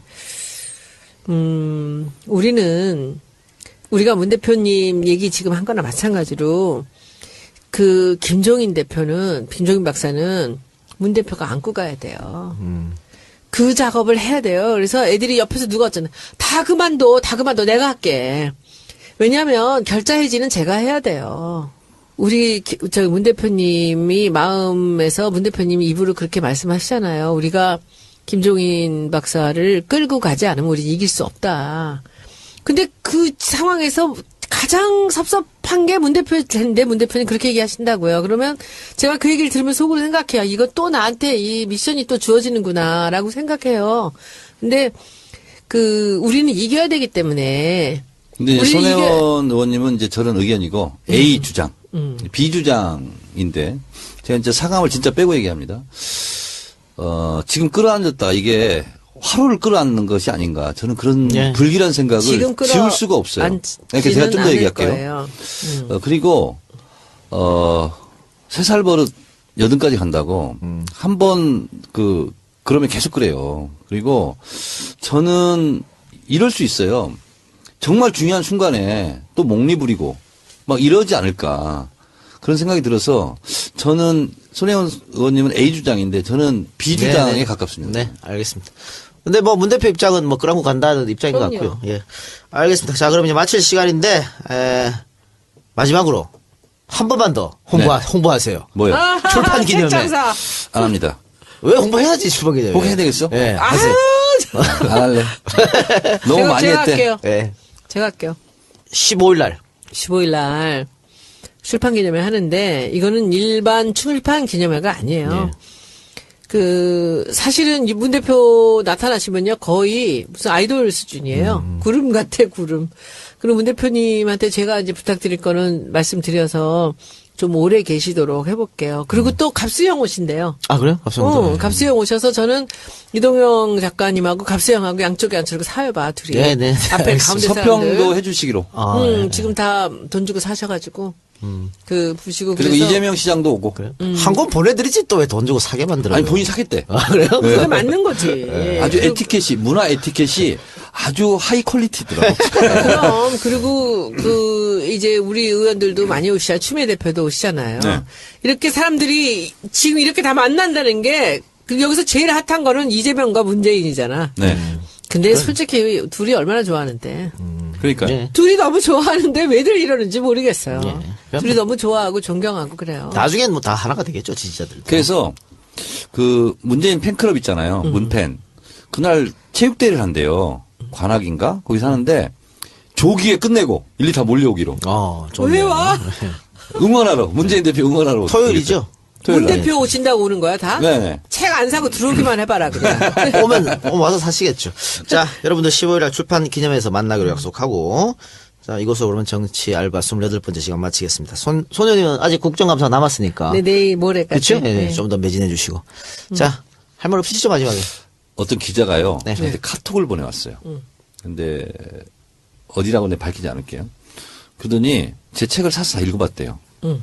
근데 야 손혜원 의원이 쓴 글을 읽으면서 눈물을 흘렸대요. 오. 근데 그게 현직 기자입니다. 잘 나가는 기자예요. 그래서 여자야 남자야? 남자예요. 그래서 제가 그랬어요. 나한테 연락 그러지?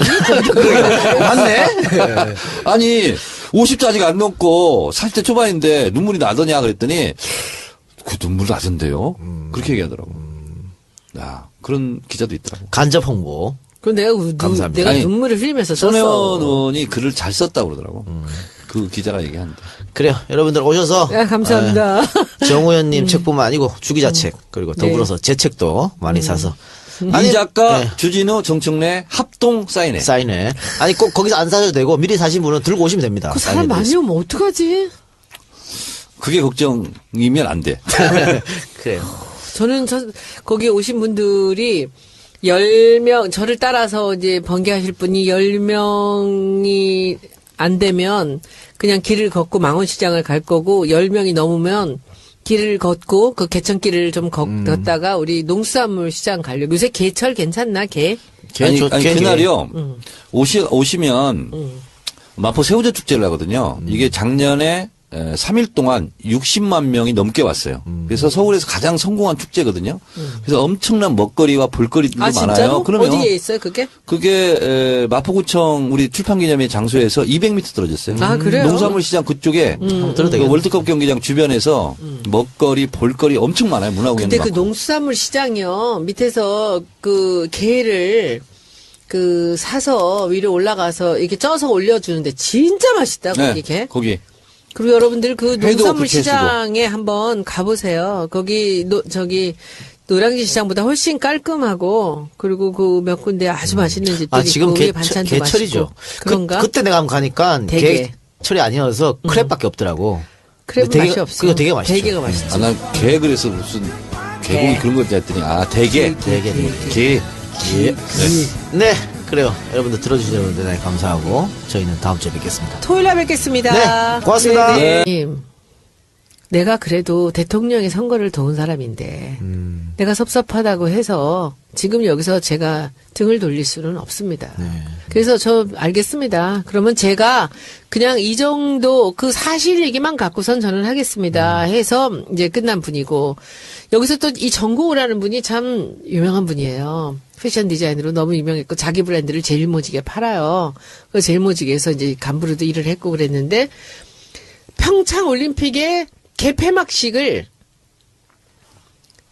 그 송승환이라는 배우? 배우 이 양반이 총감독을 맡는 거예요. 근데 이 양반이 문화융성위원회 난타했던 분이죠. 난타 예, 예. 문화융성위원회에서 이제 차은택을 만났을 테고 뭐 대통령도 뭐 자기 세대의 사람이니까. 근데 사실 송승환 감독이 이것을 총연출을 잘 할 수 있으리라고 우리가 좀 그렇게 기대하기는 조금 걱정되는 부분이 있지 않습니까?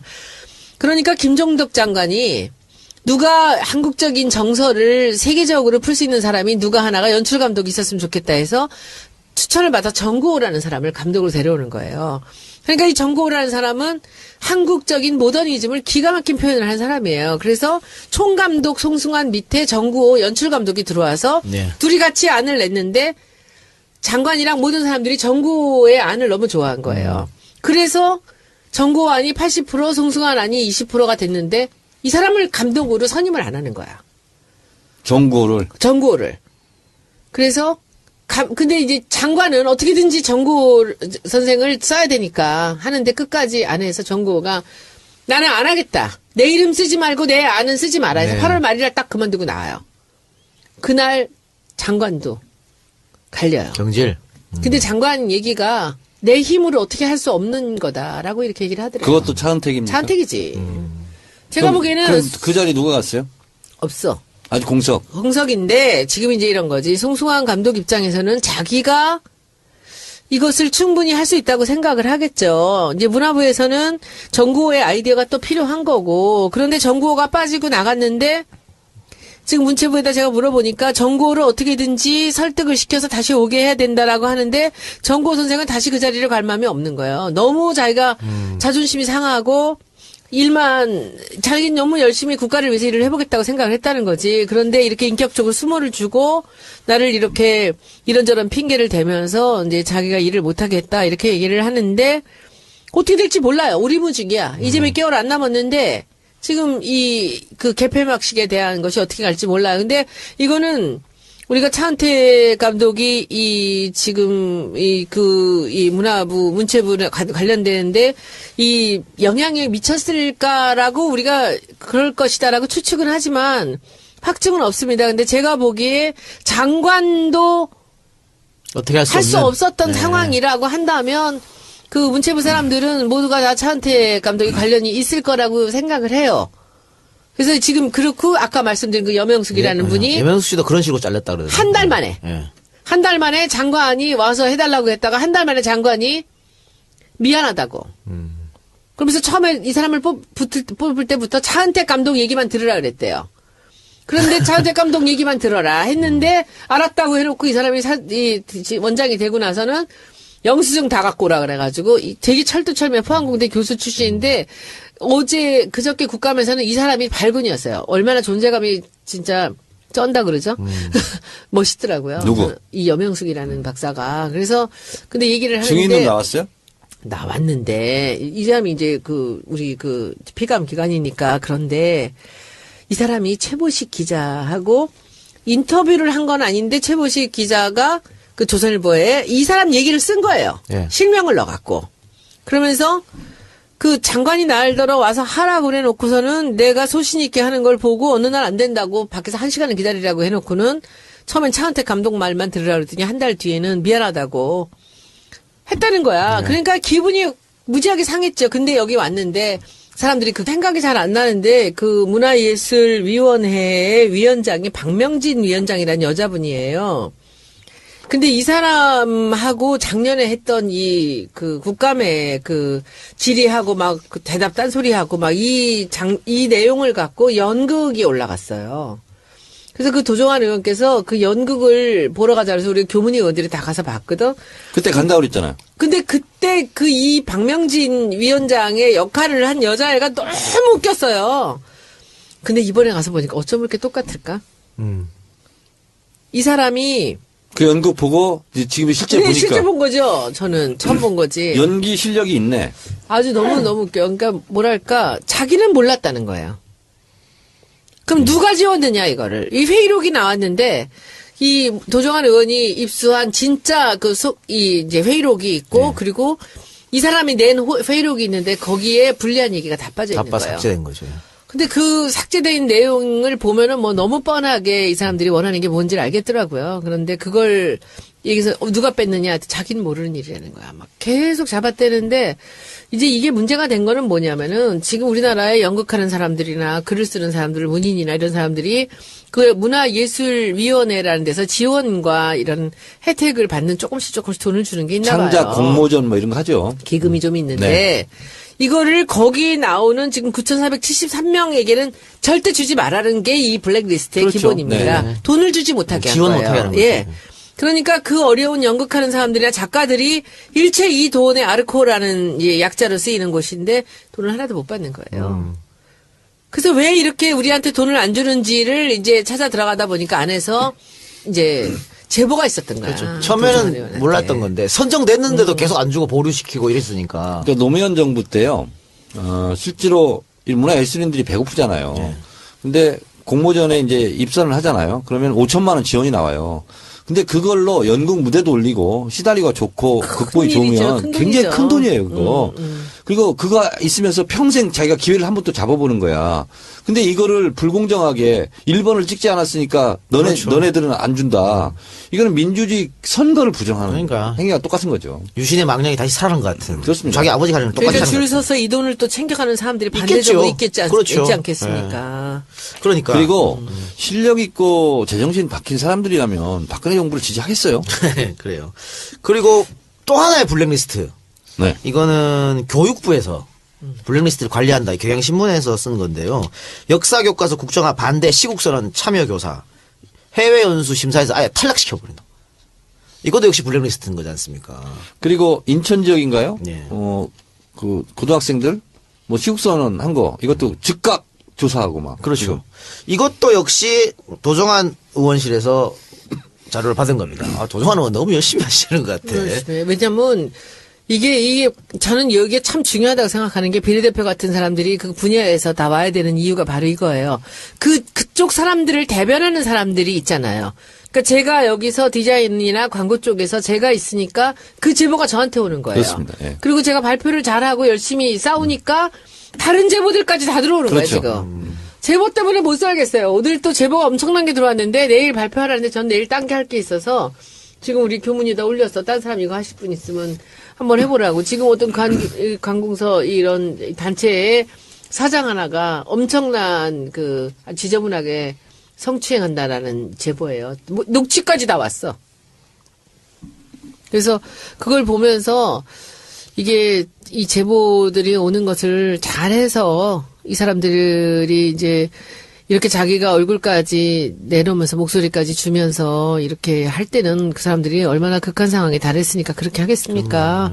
여자애들을 막 발가락에 패티큐어 해갖고 발가락 사진 찍어서 보내라 그러고 사장이라는 인간이 그리고 뭐 자기 집안이 이렇게 어질러져 있다고 그 사진을 보내면서 밤 11시에 이제 결혼한 지 한 달밖에 안 된 직원한테 와서 청소 좀 해달라고 이러지를 않나. 이루 상상도 못하는 그런. 이게 국감 세상을 바꾸는 정치수다 팟캐스트 정치 알아야 바꾼다. 그 28번째 방송 시작하겠습니다. 네, 28번째 방송은 정청래의 키워드 분석을 중심으로 이어가겠습니다. 자, 오늘의 키워드 분석 뭡니까? 블랙리스트. 예. 네. 9,473명을 예. 도종환 의원이 국감장에서 깠죠.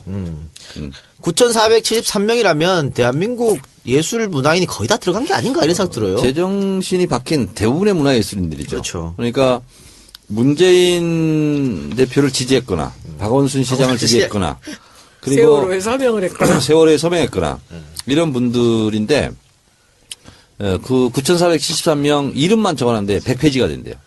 예. 근데 이게 그러니까 우리가 보통 이제 몇 년 지나가면 다 있잖아요. 까먹고. 근데 제가 19대 국회 때 첫 번째 대정부 질의 때 이명박 정부 때죠. 그 좌파 문화예술인 척결 문건이 나왔어요. 예. 그래서 거의 그때 특종으로 제가 했었는데 거기 보면 리스트도 있고 이런 분들에게는 밥줄을 끊어라. 뭐 김미화, 김재동 뭐 그렇죠. 있었죠. 예. 예. 그래서 그것이 19대 국회 초반전에 굉장히 반향이 컸었는데 그걸 또 우리는 잊고 있었어요. 잊고 있었는데 이번에 도종환 의원이 다시 환기를 시킨 거지. 주의 환기를. 그래서 뭐 이윤택 감독이라든가 박근영 이런 분들은 그냥 유명한 분들이고 영향력이 있는 분들이기 때문에 문제가 됐지. 그렇지 않은 분들은 그냥 소리 소문 없이 불이익을 많이 받았다 하는 거죠. 그러니까 독재 국가라는 것이 여러 가지 징후들이 나타나는 거거든요. 문화예술인들, 지식인들의 입을 틀어막고 그들에게 불이익을 주게 하는 것. 뭐 분서, 갱유 이런 게 다 그런 거 아니겠어요? 그것이 독재 정권의 여러 가지 징후들 중에서 또 하나의 이것이 징후다. 이런 거죠. 근데 어떻게 특정인을 그 선거에서 지지했다고 아웃시키고 세월호 시행령 폐기 촉구했다고 아웃시키고 이게 정말 정상적인 민주국가에서 이루어질 수 있는 일인지. 그러니까 박근혜 정권으로서는 1번을 찍지 않으면 다 그냥 처부수해야 될 적이고 그런 거죠. 아니, 같은 그리고 국민이라는 생각 안 하는 거예요. 박 대통령이 매번 문화융성 뭐 어쩌고저쩌고 뭐 창조 문화 창조 이거 왜 강조하면서 이거 문화계 인사들을 그냥 싹 죽이겠다는 뜻 아닙니까? 그러니까, 특히 지금 네. 보면 뭐 김혜수 씨, 송강호 씨 이런 분들 다 포함됐어요. 네. 이거 다 대한민국을 대표하는 사람들도 다 포함시켜 놓고는 어떻게 문화 강국으로 가겠다는 그러니까 거예요? 본인이 대선 때 경제 민주화도 뭐 결국 지키지 못한 공약이 되었지만 예. ICT, 문화융합 뭐 이런 거 있잖아요. 그분들이 다 이분들이야. 그러니까요. 예. 이분들이 지금까지 해왔고 앞으로 할 사람들이거든요. 예. 근데 김대중 대통령 때 한류가 중흥기를 맞으면서 우리 지난번에 얘기했잖아요. 지원을 하되 간섭하지 않는다. 그렇죠, 그거죠. 가위질하지 않는다. 예. 근데 이거는 가위질이 아니라 완전 대못질을 하는 거죠 지금. 이래놓고 나라가 잘 되기를 바랄 수 있냐고. 그래서 이거 한국일보에서 처음으로 이제 특종으로 터뜨린 거고 그런데 그 명단 아주 입수된 거 사진을 찍어가지고 제가 한국일보 기자한테 전화해갖고 특종했어 그랬더니 이 작가 이름도 거기 있을걸 이러더라고. 그래요? 그게 뭐냐면 이 문화계 블랙리스트 말고 또 다른 분야 뭐 체육계면 체육계 산업계면 산업계 또 나름의 블랙리스트가 또 있을 거 아닙니까? 근데 충분히 가능성이 이렇게 있다고요. 예. 방송에 출연하고 있네. 저요? 네. KBS, MBC는 못 나가잖아요. 아 그런가? KBS, MBC 못 나가잖아요. 지금 어디 나가요? 지금 나가는데 뭐 SBS 뭐 이렇게 뭐 CBS, 종편 이쪽밖에 못 나가요. JTBC, 네. MBN 나가요? MBN 나가죠. 예. MBN 아궁이? 예. MBN 나가죠. 그래서 KBS, MBC는 사실 KBS, MBC 저한테 출연 요청 몇 번 왔어요. 그런데 위로 올리면 다 아웃되는 윗선에서 거지. 아웃. 예, 윗선에 아웃되는 거지. 그런 일이 있었으니까. 이 작가 조만간 모든 방송 다 잘리는 거 아니에요? 무슨 걱정이에요? 팟캐스트를 하지 뭐. 그런데 지금 어쨌든 청와대에서는 또 문체부에서는 사실이 아니다. 라고 했습니다. 어떻게 사실이 아니야. 그러니까 이게 자료에 나오는데. 관련 문서가 나왔음에도 사실이 아니다. 이게 역시 아나무인 청와대, 아나무인 문체부다. 이렇게 잡아 바뀌었습니다. 떼면 되는데 증거가 나왔는데 그러면 어디서? 근데 전 작년에 그 기사를 갖고 물어보는데 대답을 할 수가 없잖아요. 그래서 이제 저는 맨 마지막에 그랬어. 제가 이 얘기를 했어요. 우리 지금 이 상황에 마치 그 스포츠와 미르재단이 쌍둥이 같이 보였다면 여기에서 이 세 쌍둥이가 있다. 염영숙 원장과 번추석 사장과 정구호 감독이다. 이 사람들이 당한 이유는 세 가지가 있어요. 첫째, 실력 있는 사람들이었고, 내공 있고 실력 있는 사람이었고, 두 번째, 소신이 있었던 사람들이에요. 그 세 번째 보게 차은택 감독의 얘기를 듣지 않았던 네. 거죠. 그래서 단시간 안에 다 날아간 거예요. 그 얘기를 내가 발표를 했다? 염영숙 원장이 다 끝나고 나한테 와서 너무 고맙다고. 그러더라고. 국감 끝나고. 근데 변여정. 네. 변여정이라고 새로운 새 쌍둥이가 탄생했군요. 변여정. 그래서 이거는 사실 또 사람들이 잘 모르는 얘기인데 이렇게 소신 있고 실력 있는 사람들은 이렇게 보면 그래요. 공무원들은 어떻게 하라는 이렇게 힘센 사람이 나타나면 줄을 서고 그 얘기를 들을 수밖에 없어요. 그런데 이 사람들은 다 교수를 하고 다른 일을 하던 사람들이잖아요. 이 사람들은 소신 있고 실력 있는 사람들일수록 그런 상황을 못 견디는 거죠. 그렇습니다. 뭐 블랙리스트 키워드 분석 얘기했고 또 지금 소년이 방금 얘기했었던 뭐 변여정 이 세 분 이야기도 그렇고 이 두 개 합쳐보면 진짜 지금 나라가 총체적 난국입니다. 뭐 어떻게 돌아가는지 모르겠습니다. 기가 참. 막히죠. 네, 기가 막힌 일이 계속 벌어지고 있는데 네 광고 듣고 와서 두 번째 키워드 이어가겠습니다. 첫 번째 키워드 얘기 말씀 다 하셨죠? 네. 광고 듣고 오겠습니다. 지금 들으신 광고는 새로운 광고입니다. 장기렌트 오토리스 전문회사 새 차를 파는 사람들. 이미 이제에서 1년째 광고를 하고 있습니다. 1년째 광고인데 광고가 한 7번밖에 나가지 않았어. 한 달에 한 번도 안 나갔다는 거지. 정치알보다 EJ처럼 광고가 좀 밀렸으면 하는 바람입니다. 어쨌든 이제에서 광고 계속 하면서 나쁜 얘기가 한 번도 들리지 않은 것 같아요. 그리고 이 대표님께서도 저한테 몇 번씩 메일을 보내주셔서 자기는 정말 정권 교체를 위해서 노력하는 사람이고. 그 얘기하지 마세요. 불이익을 당할지도 몰라. 아, 그런가? 어쨌든 팟캐스트 응원 차원에서 이렇게 광고하신다고 하니까 여러분들도 많이 좀 애용해 주시기 바랍니다. 이거 중고차는 아니고요. 새 차입니다. 새 차 살 때. 그러니까 제목도 새 차를 파는 사람들이잖아요. 새 차 살 때 뭐 수입차든 국산차든 렌트나 오토리스를 원하시면 한번 전화해서 꼭 여기 전화해서 안 사셔도 되니까 뭐 일단 어느 정도 가격이 하는지 어떻게 조건이 있는지 물어봐도 되겠죠. 차 바꿀 욕심이 있으신 분들 많은 연락 부탁드립니다. 대표 번호는 1833-5850 1833-5850이고요. 검색창에서 새 사람 또는 새 차를 파는 사람들로 검색하면 된답니다. 정 의원님 차 바꿀 생각 없어요? 바꿀 돈이 없어요. 책 팔아서 바꾸자. 18세 찍으면 바꾸는 거 아니야? 될지 모르겠어. 네. 네.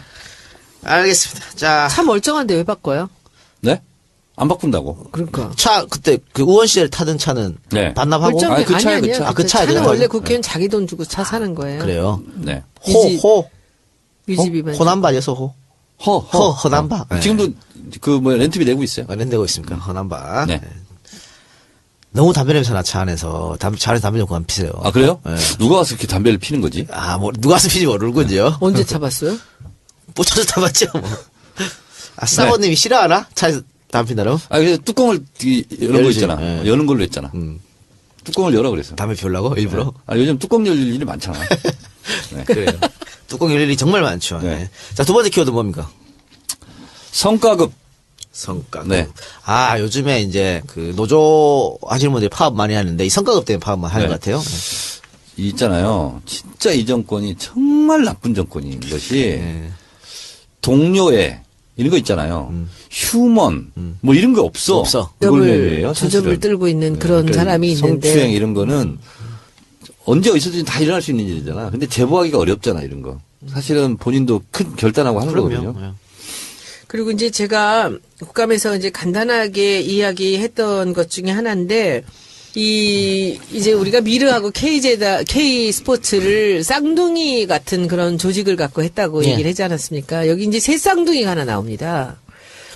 이게 참으로 억울한 그런 일인데, 새 쌍둥이에 이제 3명이 나오는데, 한 사람은 변추석, 한국관광공사 사장이고요. 여명숙이라는 분 계세요.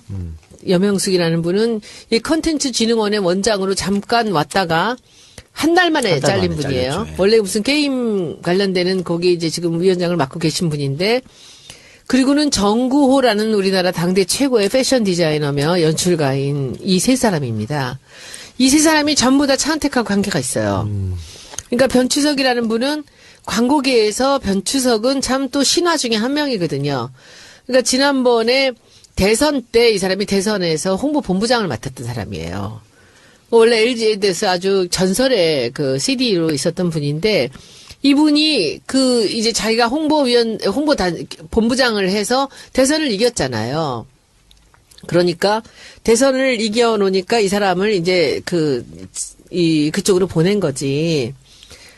그래서 저는 사실 변추석 교수가 이제 국민대 교수가 있었는데, 교수가 한국관광공 사장이 됐다 그래서, 야, 정말 보은 한번 끝내주게 하는구나라는 생각을 했어요. 관광공 사제가 좋은 자리거든요. 돈도 많고. 근데 이 사람이 불과 1년 만에 그만두는 거예요. 그걸 보니까 어떤 일이 벌어졌냐면은, 이 사람은 차은택 알기를 조금 아래를 보는 거지. 왜냐하면 이 사람은 갑이었다고. 광고 대행사 LG에드의 CD였으니까 제일 높은 제작 쪽에서 제일 높은 사람이었거든. 그러면 이 차은택 감독이 하던 그런 프로덕션들은 여기서 일을 받아서 하는 사람들이에요. 그러니까는 이 변치석 사장이 보기에는 차은택은 일개 감독에 지나지 않는데, 나 와서 보니까 벼랑한 자기가 준비하고 있었던 것들이 있잖아요. 네. 그리고 여기 관광공사 빌딩이 다동에 있다고. 그것을 이제 원주로 옮겨가면서 여기를 어떤 식으로 한류의 중심으로 만들까를 계획을 세우고 있는데, 벼랑한 12월 말에 문화부에서 차은택이 들어오면서 차은택 감독이 아이디어를 내는 거야. 그리고 밀라노 사건이 그때 들어오는 거예요. 그래서 밀라노를 차은택이 영상 감독을 한다면 나는 인정하지만, 걔가 총감독 한다는 건 말도 안 되는 소리야. 이걸 한 거야. 예. 그리고 끝까지 회의 때마다 영상 감독만 하면 되지 왜 총감독을 시켜? 이렇게 얘기를 한 거예요. 그러는 중에 2월 달에 벼랑간 문화부에 TF팀이 생기면서 변춘석 사장을 싹 배제를 하고 거기는 직원이 그쪽 회의에 참석을 하는데 사장한테는 보고를 안 하는 거야. 왕따 시키는군요. 그래서 나란 얘기지. 그리고 2달 동안에 그 회의록을 내놓으라 때 회의록이 없으시대요. 참나 기가 막혀서. 그래서 계속 위원장한테도 얘기하고 의사진행반원으로 그 자료를 달랐는데 회의록이 없대.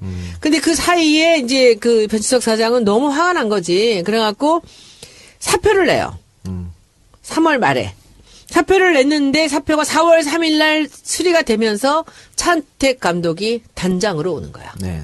그리고 사장은 안 뽑아. 사장을 안 뽑고 4개월 동안을 얘네들이 해서 새로 계획을 다 세우고 자기가 관련되는 사람들을 다 끌어들이고 자기 계획대로 다 만들고 컨텐츠진흥원에서 이것을 관리하게 만들어 놓고 공사까지 시작한 다음에 사장을 뽑아요. 공석으로 뒀다가. 관광공사 사장. 정창수라는 사람이 지금 들어갔는데 그래서 여기서 변추석 교수가 그만두고 나와서 분한 게 풀리지가 않는 거지. 네. 근데 이 양반이 국민대 교수로 돌아갔는데 이제 저하고 가깝죠. 전화를 했어요. 그랬더니 저는 뭐 변 사장님 그 무슨 뭐 제가 녹취를 하겠습니까? 뭘 하겠습니까? 그냥 지금 심정이 어떠세요? 그랬더니 편하다고는 할 수 없습니다. 이렇게 얘기를 해. 그러나 그래서 그러면 우리 한번 나와서 한번 여기 이거 한번 까보시겠어요? 그랬더니 손 의원님 세상을 바꾸는 정치수다 팟캐스트 정치 알아야 바꾼다. 그 28번째 방송 시작하겠습니다. 네, 28번째 방송은 정청래의 키워드 분석을 중심으로 이어가겠습니다. 자, 오늘의 키워드 분석 뭡니까? 블랙리스트. 예. 네. 9,473명을 예. 도종환 의원이 국감장에서 깠죠. 9,473명이라면 대한민국 예술 문화인이 거의 다 들어간 게 아닌가 이런 생각 들어요. 제정신이 박힌 대부분의 문화예술인들이죠. 그렇죠. 그러니까 문재인 대표를 지지했거나 박원순 시장을 지지했거나 그리고 세월호에 서명을 했거나 세월호에 서명했거나 이런 분들인데 그 9,473명 이름만 적어놨는데 100페이지가 된대요. 예.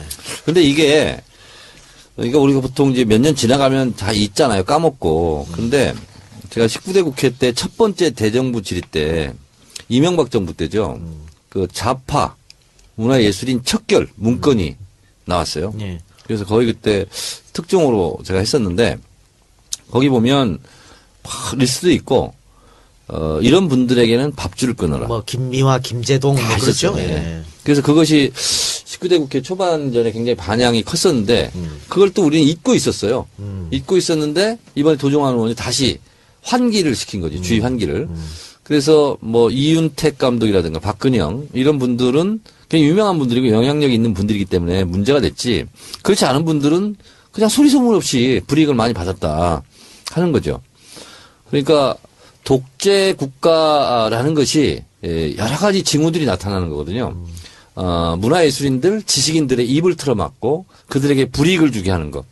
뭐 분서, 갱유 이런 게 다 그런 거 아니겠어요? 그것이 독재 정권의 여러 가지 징후들 중에서 또 하나의 이것이 징후다.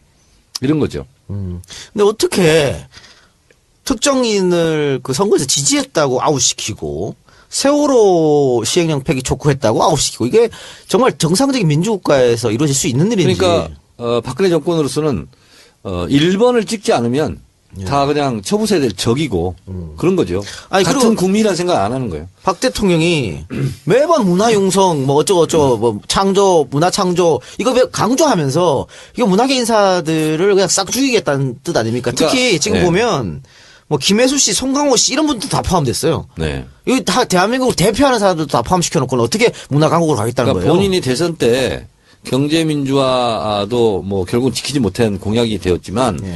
ICT, 문화 융합 뭐 이런 거 있잖아요. 그분들이 다 이분들이야. 그러니까요. 예. 이분들이 지금까지 해왔고 앞으로 할 사람들이거든요. 예. 근데 김대중 대통령 때 한류가 중흥기를 맞으면서 우리 지난번에 얘기했잖아요. 지원을 하되 간섭하지 않는다. 그렇죠, 그거죠. 가위질하지 않는다. 네. 근데 이거는 가위질이 아니라 완전 대못질을 하는 거죠 지금. 이래놓고 나라가 잘 되기를 바랄 수 있냐고. 그래서 이거 한국일보에서 처음으로 이제 특종으로 터뜨린 거고 그런데 그 명단 아주 입수된 거 사진을 찍어가지고 제가 한국일보 기자한테 전화해갖고, 특정했어? 그랬더니, 이 작가 이름도 거기 있을걸? 이러더라고. 그래요? 그게 뭐냐면, 이 문화계 블랙리스트 말고, 또 다른 분야, 뭐 체육계면 체육계, 산업계면 산업계, 또 나름의 블랙리스트가 또 있을 거 아닙니까? 근데 충분히 가능성이 이렇게 있다고요. 예. 방송에 출연하고 있네. 저요? 네. KBS, MBC는 못 나가잖아요. 아, 그런가? KBS, MBC 못 나가잖아요. 지금 어디 나가요? 지금 나가는데, 뭐, SBS, 뭐, 이렇게, 뭐 CBS, 종편, 이쪽밖에 못 나가요. JTBC. 네. MBN 나가요? MBN 나가죠. 예. MBN 아궁이? 예. 아. 그래서 KBS, MBC는 사실 KBS, MBC 저한테 출연 요청 몇 번 왔어요. 그런데 위로 올리면 다 아웃되는 거지. 윗선에서 아웃. 예, 윗선에 아웃되는 거지. 그런 일이 있었으니까. 이 작가 조만간 모든 방송 다 잘리는 거 아니에요? 무슨 걱정이에요? 팟캐스트를 하지 뭐. 그런데 지금 어쨌든 청와대에서는 또 문체부에서는 사실이 아니다. 라고 했습니다. 어떻게 사실이 아니야. 그러니까 자료에 이게 나오는데. 관련 문서가 나왔음에도 사실이 아니다. 이게 역시 아나무인 청와대, 아나무인 문체부다. 이렇게 잡아 떼면 되는데 증거가 나왔는데 그러면 어디서? 근데 전 작년에 그 생각이 잘 안 나는데 그 문화예술위원회의 위원장이 박명진 위원장이라는 여자분이에요.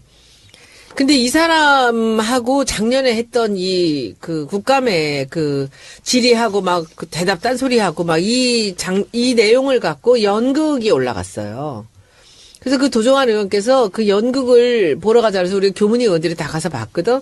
그때 간다고 그랬잖아요. 근데 그때 그 이 박명진 위원장의 역할을 한 여자애가 너무 웃겼어요. 근데 이번에 가서 보니까 어쩜 이렇게 똑같을까? 이 사람이 그 연극 보고 이제 지금 실제 네, 보니까 실제 본 거죠. 저는 처음 본 거지. 연기 실력이 있네. 아주 너무 웃겨. 그러니까 뭐랄까 자기는 몰랐다는 거예요. 그럼 누가 지웠느냐 이거를. 이 회의록이 나왔는데 이 도종환 의원이 입수한 진짜 이제 회의록이 있고 그리고 이 사람이 낸 회의록이 있는데 거기에 불리한 얘기가 다 빠져 있는 나빠 거예요. 삭제된 거죠.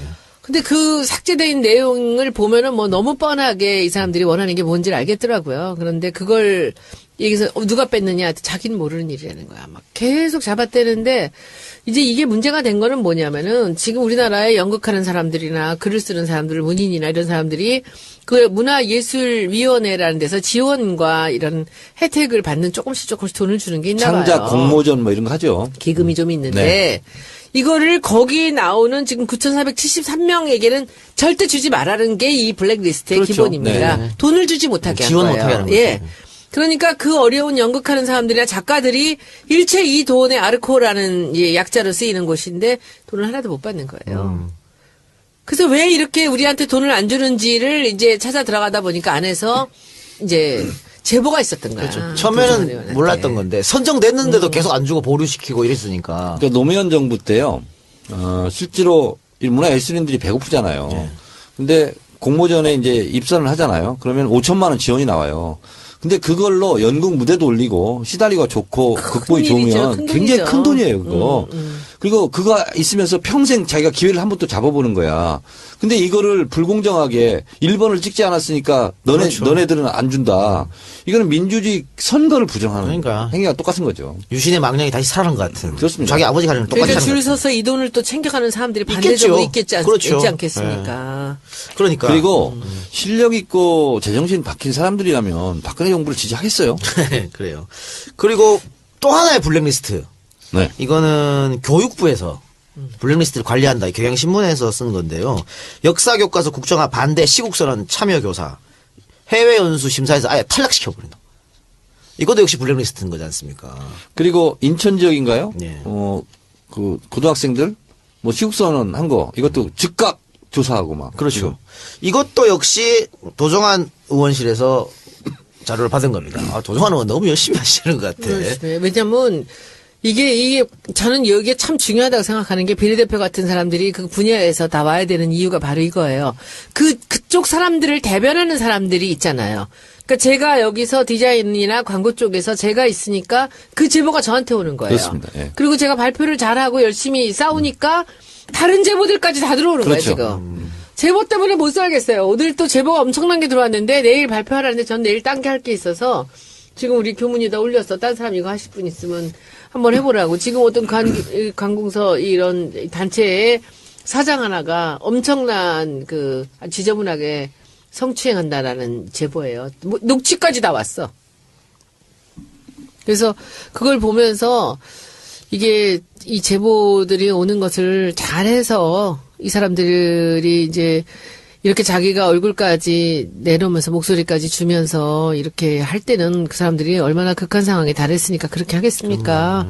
여자애들을 막 발가락에 패티큐어 해갖고 발가락 사진 찍어서 보내라 그러고 사장이라는 인간이 그리고 뭐 자기 집안이 이렇게 어질러져 있다고 그 사진을 보내면서 밤 11시에 이제 결혼한 지 한 달밖에 안 된 직원한테 와서 청소 좀 해달라고 이러지를 않나.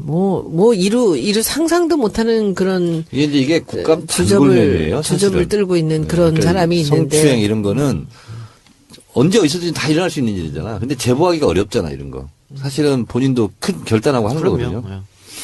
그리고 이제 제가 국감에서 이제 간단하게 이야기했던 것 중에 하나인데, 이제 우리가 미르하고 K 스포츠를 쌍둥이 같은 그런 조직을 갖고 했다고 얘기를 하지 않았습니까? 여기 이제 새 쌍둥이가 하나 나옵니다. 이게 참으로 억울한 그런 일인데, 새 쌍둥이에 이제 3명이 나오는데, 한 사람은 변추석, 한국관광공사 사장이고요.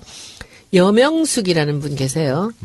여명숙이라는 분은 이 컨텐츠진흥원의 원장으로 잠깐 왔다가 한 달 만에 잘린 분이에요. 잘렸죠. 예. 원래 무슨 게임 관련되는 거기 이제 지금 위원장을 맡고 계신 분인데, 그리고는 정구호라는 우리나라 당대 최고의 패션 디자이너며 연출가인 이 세 사람입니다. 이 세 사람이 전부 다 차은택하고 관계가 있어요. 그러니까 변추석이라는 분은 광고계에서 변추석은 참 또 신화 중에 한 명이거든요.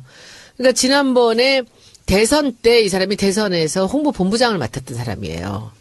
원래 LG에 대해서 아주 전설의 그 CD로 있었던 분인데, 이분이 이제 자기가 본부장을 해서 대선을 이겼잖아요.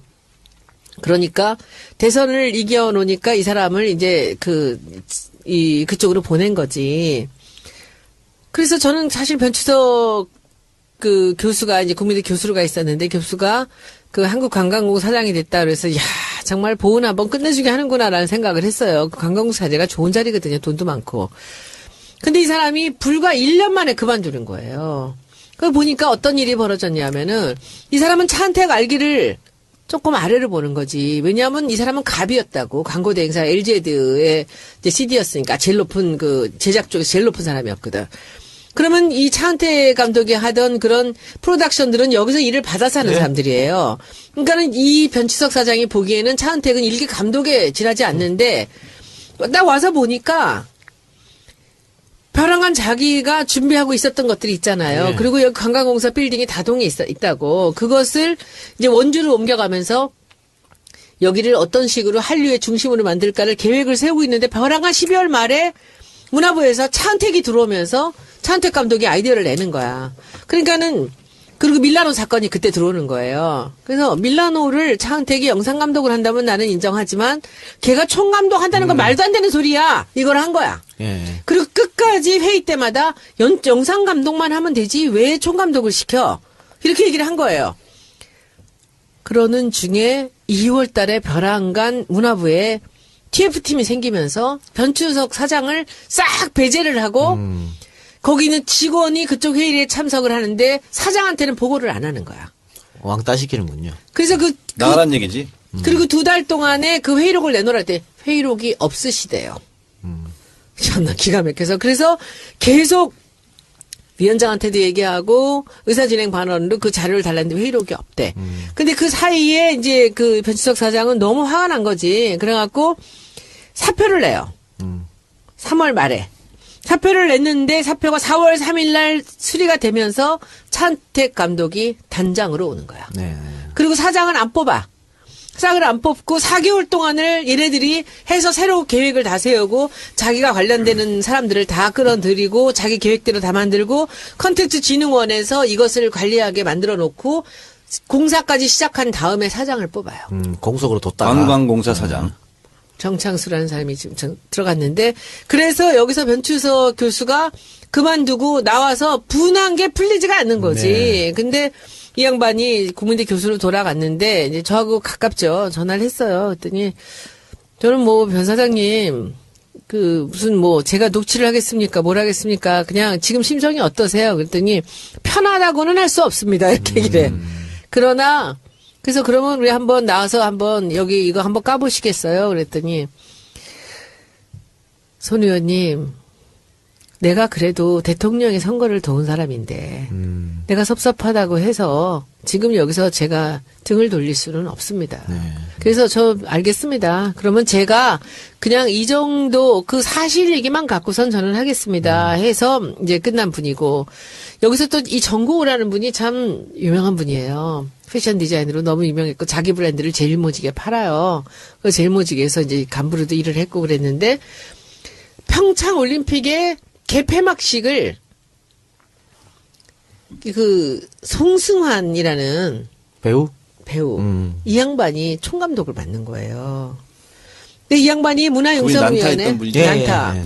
문화융성위원회에서 이제 차은택을 만났을 테고 대통령도 자기 세대의 사람이니까. 근데 사실 송승환 감독이 이것을 총연출을 잘 할 수 있으리라고 우리가 좀 그렇게 기대하기는 조금 걱정되는 부분이 있지 않습니까? 그러니까 김종덕 장관이 누가 한국적인 정서를 세계적으로 풀 수 있는 사람이 누가 하나가 연출 감독이 있었으면 좋겠다 해서 추천을 받아 정고우라는 사람을 감독으로 데려오는 거예요.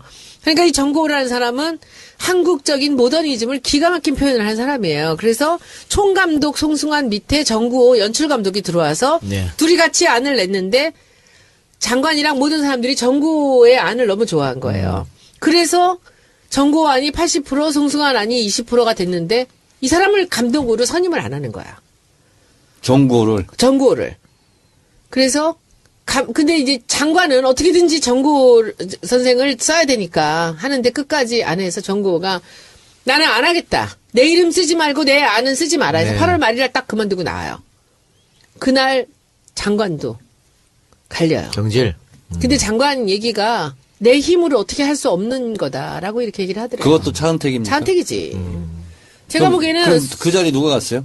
없어. 아주 공석. 홍석인데 지금 이제 이런 거지. 송승환 감독 입장에서는 자기가 이것을 충분히 할 수 있다고 생각을 하겠죠. 이제 문화부에서는 정구호의 아이디어가 또 필요한 거고 그런데 정구호가 빠지고 나갔는데 지금 문체부에다 제가 물어보니까 정구호를 어떻게든지 설득을 시켜서 다시 오게 해야 된다라고 하는데 정구호 선생은 다시 그 자리를 갈 마음이 없는 거예요. 너무 자기가 자존심이 상하고 자기는 너무 열심히 국가를 위해서 일을 해보겠다고 생각을 했다는 거지. 그런데 이렇게 인격적으로 수모를 주고 나를 이렇게 이런저런 핑계를 대면서 이제 자기가 일을 못하겠다 이렇게 얘기를 하는데 어떻게 될지 몰라요. 오리무중이야. 이제 몇 개월 안 남았는데 지금 그 개폐막식에 대한 것이 어떻게 갈지 몰라요. 근데 이거는 우리가 차은택 감독이 지금 문화부 문체부 관련되는데 이 영향이 미쳤을까라고 우리가 그럴 것이다라고 추측은 하지만 확증은 없습니다. 근데 제가 보기에 장관도 어떻게 할 수 할 수 없는 없었던 상황이라고 한다면 그 문체부 사람들은 모두가 다 차은택 감독이 관련이 있을 거라고 생각을 해요. 그래서 지금 그렇고 아까 말씀드린 그 여명숙이라는 분이 여명숙 씨도 그런 식으로 잘렸다 그러더라고요. 한 달 만에 예. 한 달 만에 장관이 와서 해달라고 했다가 한 달 만에 장관이 미안하다고. 그러면서 처음에 이 사람을 뽑을 때부터 차은택 감독 얘기만 들으라 그랬대요. 그런데 차은택 감독 얘기만 들어라 했는데 알았다고 해놓고 이 사람이 원장이 되고 나서는 영수증 다 갖고 오라 그래가지고 되게 철두철미 포항공대 교수 출신인데 그저께 국감에서는 이 사람이 발군이었어요. 얼마나 존재감이 진짜 쩐다 그러죠? 멋있더라고요. 누구? 이 여명숙이라는 박사가. 그래서 근데 얘기를 하는데 증인은 나왔어요? 나왔는데 이 사람이 이제 우리 피감 기관이니까 그런데 이 사람이 최보식 기자하고 인터뷰를 한 건 아닌데 최보식 기자가 그 조선일보에 이 사람 얘기를 쓴 거예요. 예. 실명을 넣어갖고. 그러면서 그 장관이 날더러 와서 하라고 해놓고서는 내가 소신 있게 하는 걸 보고 어느 날 안 된다고 밖에서 1시간을 기다리라고 해놓고는 처음엔 차은택 감독 말만 들으라 그랬더니 한 달 뒤에는 미안하다고 했다는 거야. 그러니까 기분이 무지하게 상했죠. 근데 여기 왔는데 사람들이 그 기사를 갖고 물어보는데 대답을 할 수가 없잖아요.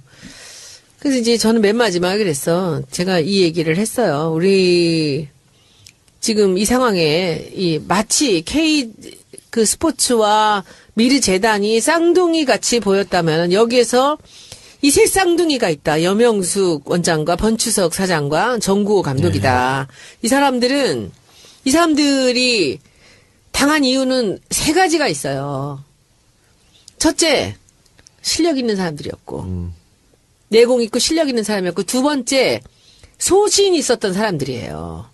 그 세 번째 보게 차은택 감독의 얘기를 듣지 않았던 네. 거죠. 그래서 단시간 안에 다 날아간 거예요. 그 얘기를 내가 발표를 했다? 염영숙 원장이 다 끝나고 나한테 와서 너무 고맙다고. 그러더라고. 국감 끝나고. 근데 변여정. 네. 변여정이라고 새로운 새 쌍둥이가 탄생했군요. 변여정. 그래서 이거는 사실 또 사람들이 잘 모르는 얘기인데 이렇게 소신 있고 실력 있는 사람들은 이렇게 보면 그래요. 공무원들은 어떻게 하라는 이렇게 힘센 사람이 나타나면 줄을 서고 그 얘기를 들을 예. 수밖에 없어요. 그런데 이 사람들은 다 교수를 하고 다른 일을 하던 사람들이잖아요. 이 사람들은 소신 있고 실력 있는 사람들일수록 그런 상황을 못 견디는 거죠. 그렇습니다. 뭐 블랙리스트 키워드 분석 얘기했고 또 지금 소년이 방금 얘기했었던 변여정 이 세 분 이야기도 그렇고 이 두 개 합쳐보면 진짜 지금 나라가 총체적 난국입니다. 뭐 어떻게 돌아가는지 모르겠습니다. 기가 참. 막히죠. 네, 기가 막힌 일이 계속 벌어지고 있는데 네 광고 듣고 와서 두 번째 키워드 이어가겠습니다. 첫 번째 키워드 얘기 말씀 다 하셨죠? 네. 광고 듣고 오겠습니다. 지금 들으신 광고는 새로운 광고입니다. 장기렌트 오토리스 전문회사 새 차를 파는 사람들. 이미 이제에서 1년째 광고를 하고 있습니다. 1년째 광고인데 광고가 한 7번밖에 나가지 않았어. 한 달에 한 번도 안 나갔다는 거지. 정치알보다 EJ처럼 광고가 좀 밀렸으면 하는 바람입니다. 어쨌든 이제에서 광고 계속 하면서 나쁜 얘기가 한 번도 들리지 않은 것 같아요. 그리고 이 대표님께서도 저한테 몇 번씩 메일을 보내주셔서 자기는 정말 정권 교체를 위해서 노력하는 사람이고. 그런 얘기 하지 마세요. 불이익을 당할지도 몰라. 그런가? 어쨌든 팟캐스트 응원 차원에서 이렇게 광고하신다고 하니까 여러분들도 많이 좀 애용해 주시기 바랍니다. 이거 중고차는 아니고요. 새 차입니다. 새 차 살 때. 그러니까 제목도 새 차를 파는 사람들이잖아요. 새 차 살 때 수입차든 국산차든 렌트나 오토리스를 원하시면 한번 전화해서 꼭 여기 전화해서 안 사셔도 되니까 일단 어느 정도 가격이 하는지 어떻게 조건이 있는지 물어봐도 되겠죠. 차 바꿀 욕심이 있으신 분들 많은 연락 부탁드립니다.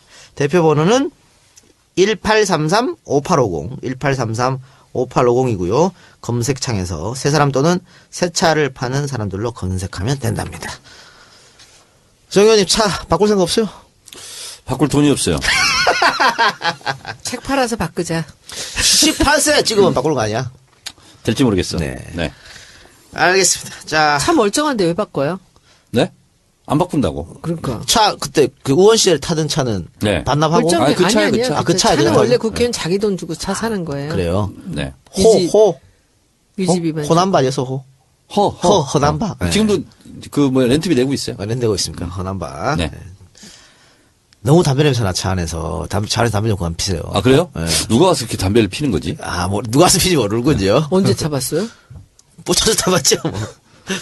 사모님이 싫어하나? 차에서 담배 핀다고? 그래서 뚜껑을 여는 거 열지. 있잖아. 네. 여는 걸로 했잖아. 뚜껑을 열어 그래서. 담배 피우려고 일부러? 요즘 뚜껑 열 일이 많잖아. 네. 그래요. 뚜껑 열 일이 정말 많죠. 네. 네. 자, 두 번째 키워드 뭡니까? 성과급. 성과급. 네.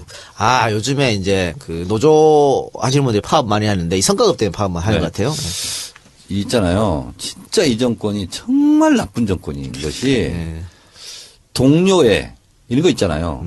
휴먼 이런 거 없어. 없어. 네. 완전히 적자 생존, 정글 이런 거 있잖아요. 야 이거 진짜 심각하거든요 현장에서. 그러니까 이게 그래서 대부분 이제 노조에서요 성과급 올라간 거 있잖아요. 인센티브 이런 거 있잖아요. 다 거기서 n분의 1로 지금 나누고 있거든요. 노조원들이. 근데 그게 이제 불법이라고 그걸 못하게 하겠다는 거예요. 그래서 이건 국회에서 예를 들면 19대 때도 노동학법 계약 처리 반대 이런 거 했잖아요. 근데 진짜 이걸 막아야 되는 거야. 이 직장이요. 이게 무슨 사람 사는 곳이 아니고 무슨 뭐 서로를 죽여야만 그렇죠. 먹고 사는 이런 걸로 가는 거는요. 이거는 진짜 나쁜 거 중에서 더 나쁜 거야. 그래서 이거는 지금 이제 뭐 철도 노조도 그러고 뭐 민주노총 이런 데서 파업하고 그러는데 이거는 우리가 진짜 결사적으로 막아야 될 그럼요. 부분이에요. 특히 이제 생명이나 안전을 담보로 해서 일하시는 분들 그게 성과급하고 뭔 상관이냐고. 이게 조금 아까 우리가 분석한 블랙리스트 뭐 그게 저들의 입장으로 보면 좌파 문화예술인 뭐 척결 이런 거하고 똑같은 것이 성과급을 하면 누군가가 평가를 해야 된다는 거죠. 근데 평가가 제대로 되겠어요? 평가할 수 없는 조건과 환경이 있을 수도 있고. 있죠, 당연히. 그럼 줄 세우기 하는 거예요. 네. 말 안 들면 다 불이익 주겠다. 그래서 줄 세우기 하는 거야. 이것도. 그렇죠. 너무 이건 별 유천지 비인간이지. 그러니까 아무리 일을 잘하는 사람도 업주가 마음에 안 들면 너 일 못한다고 찍으면 그만인 거잖아요. 그럼요. 그거를. 예. 그리고 또 아까 제가 뭐 생명이나 안전 이런 것 때문에 성과급하면 안 된다고 그랬는데 특히 철도도 그렇고요. 병원 같은 경우에 사실 응급환자 들어오면 간호사나 의사끼리 서로 자기 환자 내 환자 이렇게 생각하지 않고 생명 구하려고 막 뛰어서 같이 노력하고 하잖아요. 근데 이렇게 되면은 이제 윗사람한테 잘 보일 일만 하는 거야. 그러니까 또 이렇게 되면 환자를 돈만으로 판단하는 거죠. 그러니까요. 이걸 지금 하겠다는 게 너무 답답하고. 이거는 진짜 악행이 악행. 또 있습니다. 지금 화물연대가 파업을 하고 있죠. 그러면서 뭐 정부가 좌시하지 않겠다. 물류 대란이 일어나는 걸 국민들이 용납하지 않을 것이다. 이렇게 협박하고 있는데 이것도 마찬가지입니다. 지금 뭐 지입제 같은 것도 노조에서는 폐지하라 그러는데 그거 유지하고 있고 또 증차 사실은 지금 증차가 마음대로 안 되게 돼 있는데 이런 규제를 풀어가지고 마음대로 할 수 있게끔 한다는 거지 않습니까? 그러면 노동자들은 계속해서 경쟁에 시달리니까 운임료는 떨어질 것이고 다만 이 업주들은 또 대기업들은 좋겠지요. 서로 경쟁하니까 자기들 그러니까요. 물류비가 줄어들으니까. 그러니까 결국은 노동자 목재 가지고 재벌들 배부르게 하겠다. 이 목적 아니겠습니까? 그러니까 골목에 빵집 대기업이 운영해가지고 그냥 후리가리 싹쓸이 해가는 것처럼 이것도 똑같은 거예요 지금. 그런데 문제는 후리가리라는 말 알아들을까? 알지. 오늘 일본어를 왜 이렇게 쓰세요? 방송을 중간에. 자, 문제는 언론들의 행태 같은데 지금 뭐 조중동 보면 아예 대놓고 귀족노조 쓰고 있더라고요. 네. 그리고 정부가 이야기하는 거 그대로 받아쓰고 그래서 정말 노조들이 잘못된 행동을 하고 있어서 그걸로 이제 국민들이 피해를 본다는 식으로 계속 기사를 쓰고 있어요. 그러니까요. 그러니까 현장에서는 미칠 지경이지 이거. 근데 이걸 진짜 반드시 막아야 될 부분인데 이거 어떻게 이거 막아보지? 이것도 뭐 지금 아나무인 정부에서 하겠다고 하면 뭐 밀어붙이면 넘어가는 거 아니에요? 그래서 1년간만 좀 버티면 안 될까? 그러니까 그래서 정권 바꾸고. 그러니까 지금의 이 모든 병폐는 정권을 바꾸지 않는 이상은 안 될 것 같습니다.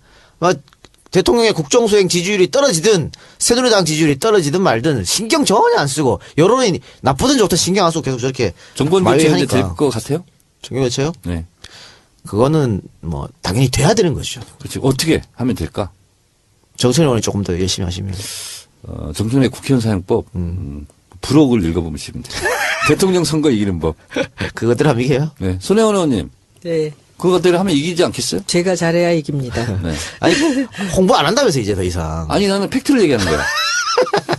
알겠습니다. 많이들 구입해서 읽기 바랍니다. 네, 그러면 됐습니까 여기서? 네. 아니 뭐 아까 그 블랙리스트나 이거나 사실은 뭐 더 이상 설명할 필요가 없는 거예요. 그런데 지금 이 성과급 제도가 이게 지금 국감에 좀 밀려가지고 지금 국민들 그러네요. 눈에서 시야에서 약간 사라졌어요. 근데 이거 정말 심각한 문제예요. 제가 요즘 이제 강연을 많이 다니잖아요. 근데 이제 노조 강의가 많이 들어와요. 가보면 다 이거